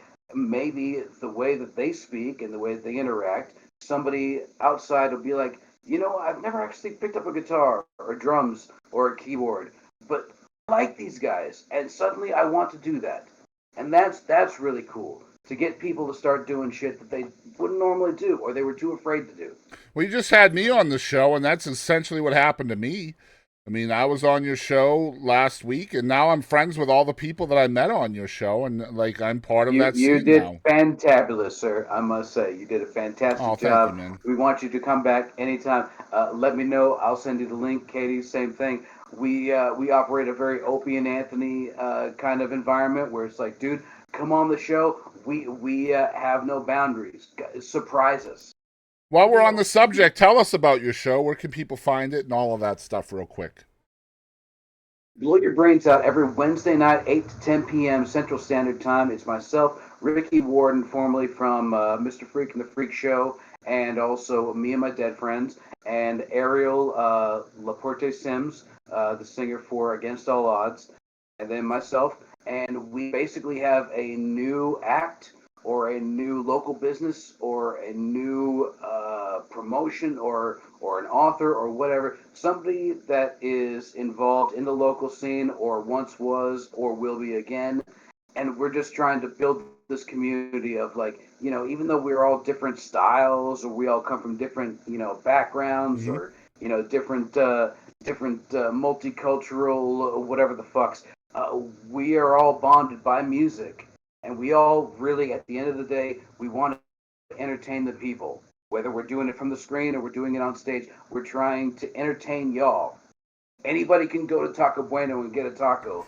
But when you go to the mom and pop shop, you realize that their shit is much better. Same thing with music. Mm-hmm. You can go see Imagine Dragons or fucking Charlie XCX over at fucking American Airlines. But dude, there's people in your hometown doing better music to 5 people right now. Yep. You should be checking out. And that's Because what I love one about day your show is the passion, man. So much passion out of you guys over there for what you love, and it's such a cool vibe on the show as well. I hope people do check it out, and I'll put a link in the description down below for y'all's social media and stuff like that, so people can follow along. Just a kick-ass vibe over there. Last thing I'm going to say about social media before we move on, and this is something that I want not just people that are watching or consuming content to know, but also for creators to understand, because this is not something I feel like is talked about often. And maybe even I know Katie knows about it because we talked about it a little bit last week. But if you have a YouTube channel, right, or any channel that has archived video on it, or podcasts, so it could be Spotify or Apple or whatever, you can loop your own stuff on a device that you're not using. Okay? So, for example, right over here to my left, I have a screen right here that's been playing the clips of this very show. Just clips that I've put out there on the YouTube channel. And I am literally looping that 24 hours a day. And so what that's doing is creating views for those videos. And the more views that video has, it drives the algorithm. It gets more people involved with the video. So I will choose a different playlist every day, and I will run that playlist all day long. And YouTube has a nice little thing where you can click loop playlist. You click that, it'll just go to the end and then start over, and then go to the end and then start over. And I'll do that every day. And so my wife is doing that on a different playlist, and my son's doing it on a different playlist. And so we have 3 or 4 different devices on the property at all times that are looping a playlist on my YouTube channel. So what is that doing? Not only is it helping with the algorithm to get more people involved with your content, but if you are monetized, you are creating revenue with your own devices without doing shit all except just looping a playlist on a device you're not using. So if you have a Chromebook or a laptop or something, a smart TV that you're just not using that day, loop your playlist. Just play it over and over again. If you're on Spotify, you know those monthly Spotify listeners that are so important to an artist. You can literally create your own Spotify listeners by simply having 3 or 4 different Spotify accounts and playing them on loop on different devices in your house. And now you've just boosted your monthly listenership by 3 or 4. And you've opened the algorithm to whatever Spotify wants people to see and hear on your Spotify. And it's all something you can do yourself. And so what I would suggest is to implore people that if you are a content creator, try to get as many people that are in your corner and will do anything for you to do this for you. Okay, you have a PC, you have a laptop, you have something that you're not using right now. Here's a playlist. Send them a link. Say, here's the link to my playlist. Could you loop this on a device you're not using? Simple. And if they want to support you, they'll do it. And so then you're creating more traffic on your content. What do you guys think of that? Man, if I tried to get my mom to do that, I have to come over there and show her how to set it up. I feel that, yeah. But that's it. That was my first thought. Is my mom's gonna say, "Hey, I need to do that," and then I'm gonna have to go over there and do that shit. I think that's dope and smart as hell. It's funny. I've been experimenting with this for over a year, and I can literally see the actual revenue from me doing this on the playlists that I've used. I have dozens of playlists on my channel. And so I have a lot of playlists that are absolutely dormant and nothing is happening to them. But then I look at the playlists that I'm actually looping on the 3 or 4 devices that I have looping, and you'll see the actual analytics showing that not only do I have the views from myself looping that playlist, but you can actually see other people coming into that playlist as I'm looping it. So, like, I can take a completely dormant playlist that I haven't played in, say, 2 years, and I can start looping it tomorrow, and I will increase my viewership on that playlist by 300 or 400% just by the videos being active on somebody's device. It's crazy. That is crazy. So, like, for example, with your show, David, I don't know if you guys do play around with playlists or not, but like, you could go in and put all of your live shows when you're done, put them into a playlist, and then just loop them, right? And so you have 2 or 3 hour shows every Wednesday. So you're looping those, and then the people that don't have YouTube Premium, they're going to get ads every 8 minutes. And so if you're monetized, you're going to be making money every 8 minutes, whether they watch the ad or not. In fact, you will make more if they click out of it, which is another thing. Like if you can actually click out of ads. It's crazy how YouTube works. Dude, most definitely. I'm sorry, folks, but I gotta crash. Absolutely, my dude. But thank y'all very much for having me, Chris, Katie. It's been a great round 2. I hope we talk about. I think it worked this time. I think so. About more dead people and killing more people that want to be killed, and manatees that want people to vote for the wrong person. I'm all about it. David, you have a great night, man. Y'all check out his show at Blow Your Brains Out Outlaw TV on YouTube. David, thank you again, man. You have a good night. Love you guys. Yep, you too. Love you. Thank you. Bye. All right, so we are back without David Jarvis from the Blow Your Brains Out podcast, who I met through Katy Lynn. Katy and David actually collabed on a song a couple years ago, wasn't it? Yes. It's called The Chase. 2 years ago. Yeah, 2 years ago. And I'm gonna put that song in the description below too, if I remember, because it's a phenomenal song that they collabed on. Really cool stuff. Thanks. Yeah, no doubt. All right, it's time for the weird but true news, and this week we are talking about a boater from the state of Florida. Surprise, surprise. Has used a live alligator's jaws to open his beer can. The headline says, quote, "The most Florida thing I've seen all day," unquote. He deployed a gator aid.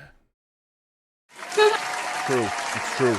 Now, a party reveler is going viral after using a wild alligator's jaws to open a beer in what viewers are dubbing the most Florida thing ever.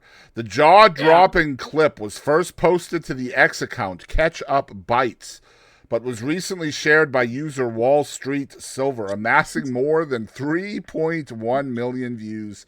Here we are out here scratching and clawing for every view we can get, and this alligator has 3.1 million views. And in the jawsome The jawsome footage. See what they did there? The jawsome footage. Its exact location and creator are unclear. An unidentified boater uses his hand to lure a small gator to his vessel. The reptile swims up to the boat with its jaws agape, prompting the daredevil to pierce the can with its teeth as his fellow bros erupt into cheers. Man, that I cannot. And I love this it. is why women live longer than men, Katie. Yeah. Hey, I'm throwing my bass player under the rug. He's gonna hate me so much for this. I don't care, Rick. Get over it. So he got drunk one time and tried to ride a moose. You tried to ride a what? A moose. A moose. He was in Alaska. And he got trampled. Yeah, I was going to say, yeah, he's very lucky to be here. He said, I went up to it and let me pet it. And everything was cool and all that. And I was petting it. He said, and then my friends dared me to jump on it. And that's when things didn't go good. Well, now. Yeah, you probably got to have a saddle on it first. But, you know, when you're drunk, you're not thinking in those terms. So anyway, the boater then hands one of the fellow boaters hands the guy a beer, and he shotguns the beer after opening it with the alligator's teeth, and of course he earned a round of high fives from his buddies for this. And I don't know. We tried to reach the alligator for comment. We're not sure if him and his buddies high fived as well. Nobody knows. So one person on the video on X said, "Tell me you're from Florida without telling me you're from Florida." For real. One person labeled the jackass evoking stunt an example of why women live longer than men. That's what I just said. This exactly person right. said, of all the Florida man things I've seen, that might be the Florida maniest. Maniest, that's right. While using the enormous reptile as a can opener may seem meme-worthy, Florida state law prohibits people from harassing and or feeding those scaly predators. Harassment, he was lending a hand. Ooh, he could have gotten in trouble, Katie. He could have gotten in trouble. Oh my gosh, there's so many weird but true alligator videos. What is with all the alligator stories? They can't identify him. He's fine. Yeah. What a surprise, right? All right. Flying hippos, Katie Lynn. Flying hippos. What? Researchers believe that the entire story is hidden behind an ad. No, that's not what researchers said. Researchers make shocking discovery about the burly beasts.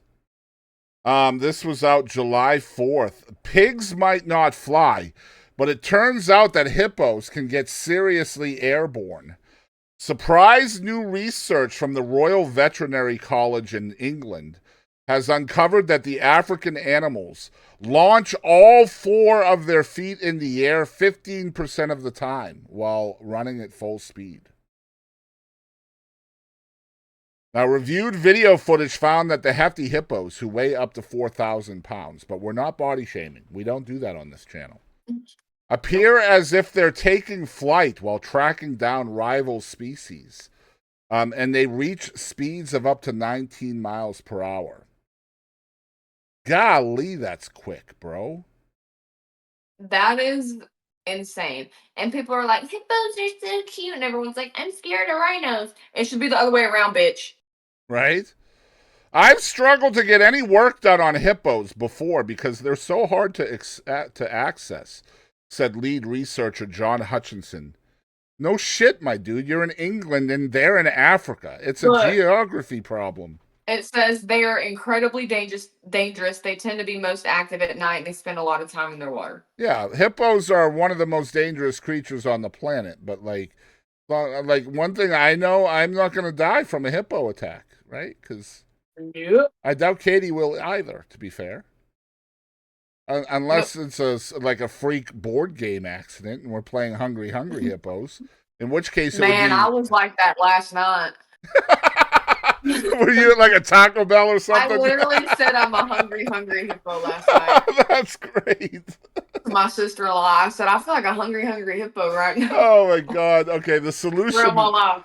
the solution was to study the animals at a sanctuary in North Yorkshire, where they have room to stretch their legs and run at full throttle.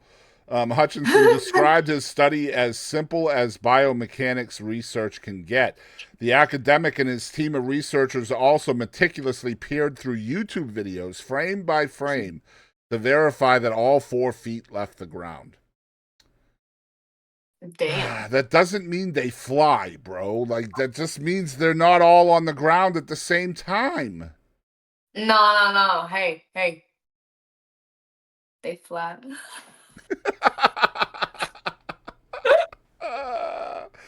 Oh my god. I think those are the dumbest shit I've ever done in my life. All right, can we talk about the boyfriend? The boyfriend packs a ridiculous overnight bag, including a whistle, for his pregnant girlfriend's hospital delivery stay. Let's learn about this story. It's safe to say that he fumbled the bag. A UK man named Ryan was mortified after his pregnant girlfriend aired the questionable contents of the hospital bag that he packed for her, which included shower gel, a t-shirt with a movie character, and a whistle. The woman chronicled the literal grab bag in a TikTok video, which has 1.8 million views. I was baffled. What? There was no sense behind it, Liv Nightingale, 23, told the Jam Press of the ludicrous experience, which occurred while she was 34 weeks pregnant. The expectant Worcester native and her boyfriend Ryan had just driven back from a family vacation Torquay when they thought she was due to deliver, a situation she described as pure panic. Fortunately, it later turned out to be a false alarm. Oh my god, why is there a whistle in this bag, bro? Jackson, I don't care. That's so Jackson. Shower gel and a t-shirt. Bitch, I'm gonna be in a damn What do you mean? gown. Okay, shut the hell up. We need to talk about the whistle here, not the shower gel or the t-shirt. Why is there a What do whistle? you need, honey? What do you need, honey? That's what I expect. Is he expecting the baby to do a 40-yard dash after it's born? Like, No. oh my god, he had a 10-minute window to put a bag together for me, recalled Nightingale, who shares a toddler with her 10 partner. minutes? 10 minutes. I thought this was like a 5-second get out the door thing. No, my man had plenty of time, bro. Like, unfortunately, when the patient opened the care package, she realized the contents were anything but essential.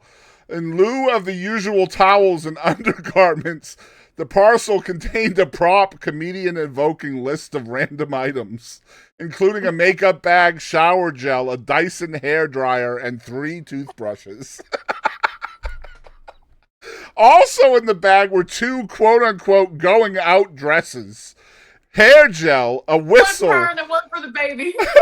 a whistle, and perhaps most perplexingly, a t-shirt emblazoned with a cigarette-smoking Max Branning, a character from the BBC soap opera EastEnders.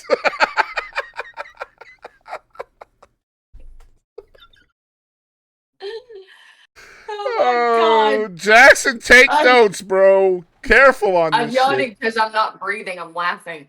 Oh my god. Oh my god, that's great. All right, that is the weird but true news for this week. Ooh, that's good stuff. Oh man, we have finally made it to our main event topic of the evening, and this one actually just came in. I think either Saturday night or Sunday morning I added this. All week I was struggling to find something I thought would be interesting enough for Katie and I to talk about tonight. And I finally found one. And we're going to talk about something that I'm a little bit I'm torn on what my opinion is on this. But we're going to talk about Katy Perry. And Katy Perry has sued a dying veteran. Now, this is a good example of twisting a headline to make it sound nefarious, okay? Mm-hmm. She has sued a dying veteran requesting $6 million in damages. That sounds awful, doesn't it? Yep. Until you realize the story. And this is why you never, ever go off the headlines. Do you want to read this one, or do you want me to? We'll see if I can get through it. All right. Okay. So, Katy Perry has been called to make an appearance in court following an ongoing real estate battle between her and an elderly veteran. In July 2020, Katy Perry and her fiance Orlando Bloom bought a $15 million mansion from 84-year-old multimillionaire Carl Westcott. He is the founder of 1-800-Flowers. Shortly after, Westcott attempted to rescind, the deal via a lawsuit, claiming that he was mentally incapacitated when he sold the property.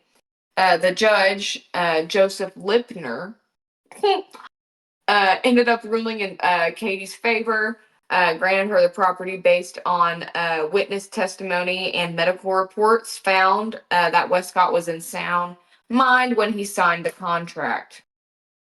Shortly after her victory, she is now claiming that Westcott owes her approximately $6 million for repairs and lost rental income. She is supposed to be facing the family in court in California this month. He has a neurological brain disorder, Huntington's disease, and was reportedly on a high dosage of opiate painkillers when he made the deal, and he is currently in hospice care. Yeah, that's about it, right? No, it keeps going. God, how many things you have to scroll through? How many? No, you're fine. Like, we're good. We're good from here. I think what's happening here, and maybe you'll agree with me, but I feel like the judge in this case has determined, and probably rightfully so, that the gentleman in question, Carl Westcott, was of sound mind when he decided to sell the property to Katy Perry and her fiance, okay, in July of 2020.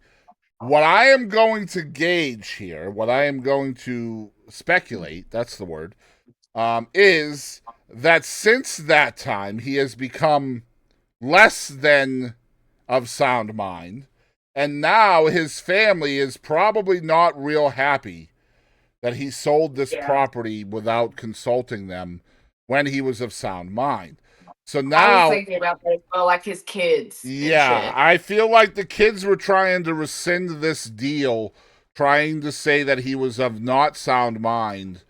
But I think it takes a lot of bravado for to sue a dying person for 16 million. Oh, 6 million. Honestly, it doesn't matter how much, to be fair. Like, just the fact that you are suing somebody who is dying. Like, this is a suit against the dying person. He is named in the lawsuit. It's not the family.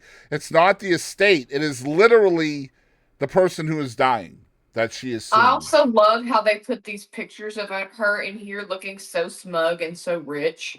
Right. And so basically what this is, in my opinion, the way this story is set up is to make it look like Katy Perry is a giant piece of shit. Right? In my opinion, like, you just look at the headline, Katy Perry to testify in court after requesting $6 million from dying veteran. But yet, and like I said, the pictures too. It's a picture of her getting out of like this souped up like SUV, wearing like a designer dress and designer glasses. And then a picture of her in like more designer clothes on the red carpet with Disney Plus behind it. And so the judge did grant her the property on the basis that witness testimony and medical reports showed that Westcott was in sound mind when he signed the contract.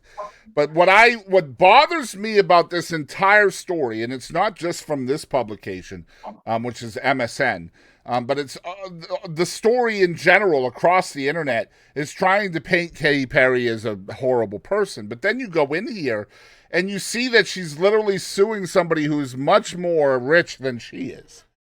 You know, somebody who founded 1-800-Flowers and multi-millionaire and all of this stuff. Like, it's essentially two rich people. And I don't even think, like, Carl Westcott is part of this at all. It just feels like it's his family I'm looking up his net worth. Good idea. But yeah, I feel like maybe his family, who is mentioned in the article, Chart and Court Westcott, and one of those is actually married to a former Real Housewives of Dallas star. Yeah. And Okay.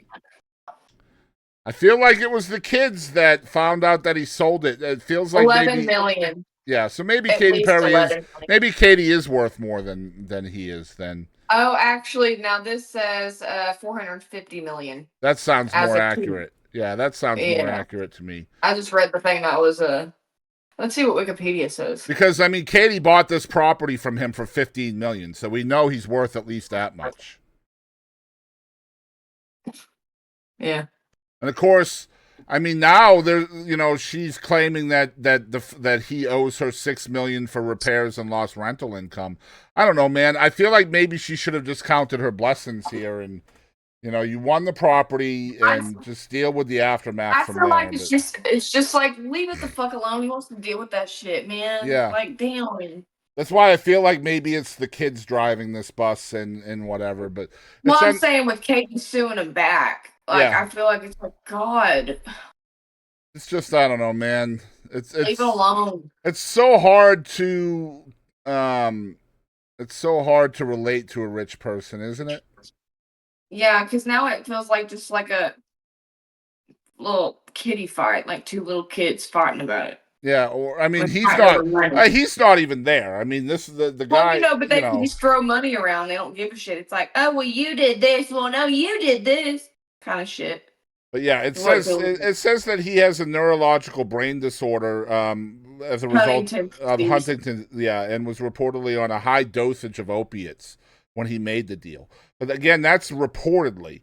The judge had experts literally testify about their findings, and the judge, and that's who matters, found him in sound mind. So, I mean, my guess is perhaps in the meantime, as Katy Perry was trying to win this case, the kids or whatever must have done some things to the property that made it less valuable.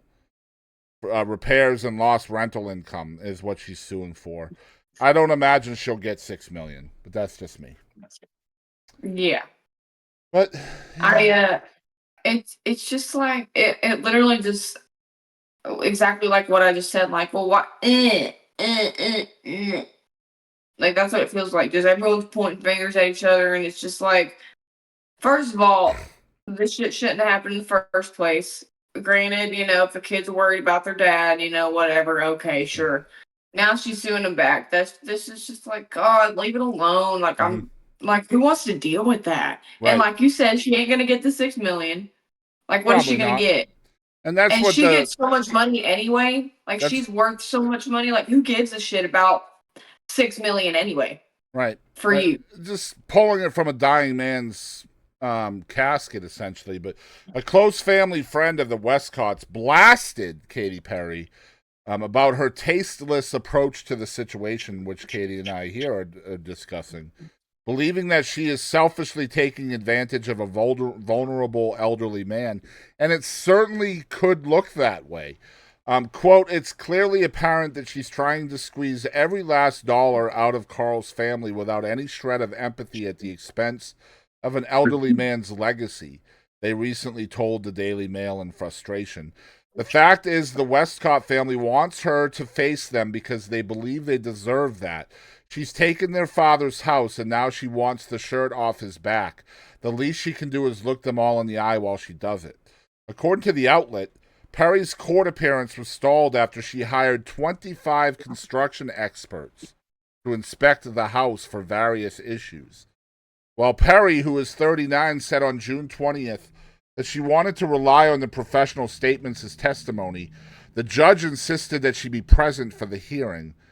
As I sit here, right here this minute, I definitely expect Miss Perry to be a witness, the judge stated. So, essentially, the quote from the family friend is complete bullshit. She did not take the property. It was sold to her. It was not taken. The way that is, That's basically saying the judge is stupid. He was not coherent, and it was taken from him, and all of the shit's bullshit. Right. No, honey. So she's taken their father's house, and now she wants the shirt off his back. No, he sold her the family house, and sold it for $15 million or whatever, and then the family sued her to try to get out from under it, to try to get the property back. And it sounds to me like perhaps while they were suing her to try to get the property back, they knew they were going to lose and perhaps made the house less valuable with, God, I hate to say, maybe they went in and damaged it themselves. But it sounds like that's what she's alleging here.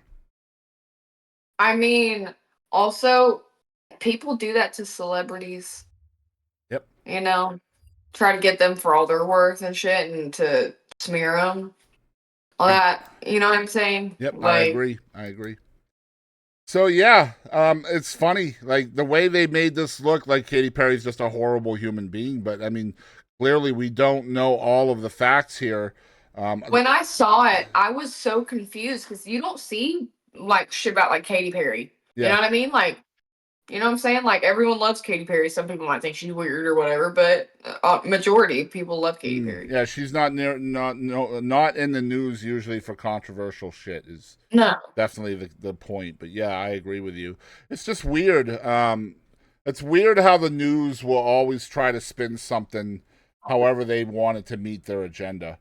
You go, even going into the actual story there, like it's such a hit piece on her, like she's the villain of the story, and that's not necessarily the case, especially like with probate stuff like this. Clearly there are issues, or were issues, between this man and his family. That's my opinion. And somehow or another, just because Katy came in and was interested in the property, which had to be for sale, she bought the property, and now she's part of the probate of all this bullshit. You know what I mean? That would have been in his will, I'm sure. Well, I mean, the will doesn't matter if you sold the property prior. That's what I'm saying. Right. So yeah, like they could be in the will to get the property, and they probably are, to be fair, and that's probably why they were upset when they found out he sold it, and then tried to prove that he wasn't of sound mind to sell it. But the fact is that the judge disagrees with them, and the sale is final. And now it appears to me, my opinion, like perhaps the family tried to destroy things in the house to make it more of an issue for Katy Perry. And, I mean, she bought a $15 million house. If there's $6 million in fucking repairs, that's a lot of lost value on the property that she paid for. And like also like the family friend or whatever, the way everything is worded, everything is so aggressive and so like. I agree. Yep. Like it's very like. And that can happen. That can happen when you're hurt. Like blasting. Like when you are hurt by your father, like you find out that he sold the property out from under you or whatever. That's gonna hurt a lot. So like they've just chosen to attack her instead of him. It's perhaps is misguided anger. That's my 2 cents on that. That's what I was thinking. Yeah. Unfortunate stuff. Guys, if you are watching out there and tuning in still, I appreciate you guys very much. You can have your very own topic talked about here on the channel or on the show just by emailing it to us or just commenting wherever you find this video. So, Katie, what is on your agenda for the week coming? I'm not doing anything tomorrow. I'm so fucking excited. Lucky you. I have an interview tomorrow night. That sounds like fun, though. So I have an interview Tuesday, Friday, and Saturday this week. So I work just a regular shift Wednesday, same thing Thursday, and I think I might be doing a show with Ryan Savallo on Friday. Where at? And Greg Lane. Uh-oh. Is it a public show? Mm-hmm. Are you going to let me know? Yeah. Where's the public show? I just heard about it today. So I don't remember what the place is called. I played there with Ryan for a private party. Remember I told you about that because you got mad that I didn't invite you? Right. So it's that same place, but I forgot what it's called. But I'll let you know because I haven't Please even do. told him yes yet. Yeah, But I'll let him. if it's public, we would definitely probably go, especially if it's free. I don't know if it is Oh or not. yeah, Okay. for sure, and it's a cool place. All right, awesome. Looking forward to that if it's possible. That will actually work out, perhaps. Yeah. So, oh man. So Tuesday night, I'm just blown away by.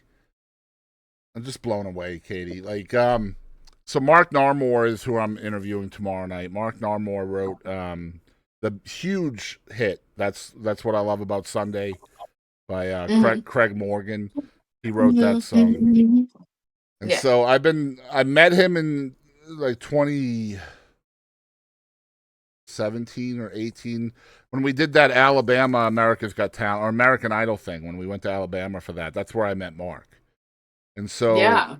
having him on the show is going to be interesting. But then like we've been talking through email and trying to get all this worked out.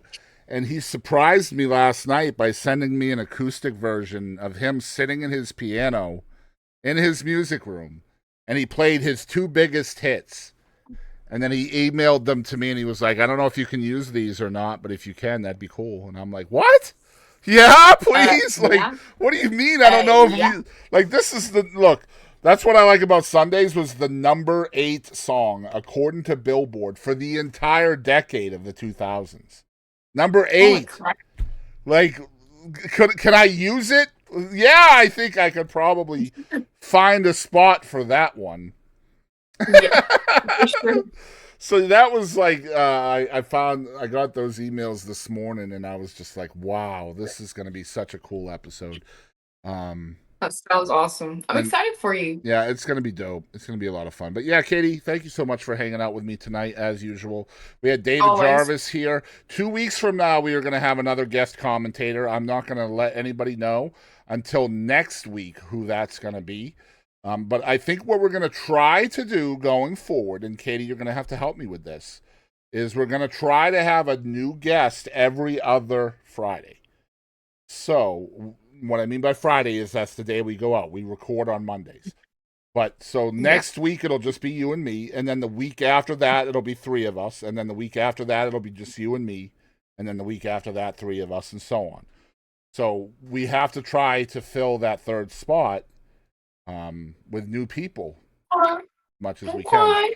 So that'll be fun. If you're interested in being a guest here on the Chris and Katie Show, since we've opened it up for guests, you can email us at thechrisandkatieshow@gmail.com. All spelled out. It's A-N-D, not an ampersand. And I appreciate you guys for watching. We have reached episode 10. Can you believe that? It does not feel like it's been 3 months since we started this. Double digits, baby. I know, right? Thank you guys for tuning in. If you're watching on YouTube or Spotify, hit the follow or subscribe button. Completely free to do that. We need your help in growing the show, and that means engagement, like we talked about earlier. Engage, share, comment, like, notify, all of those things. Tell your friends. If you enjoyed the show, share it individually with people. Loop it on a playlist on a machine in your house. Help us out. We could really use it. Thank you guys for tuning in.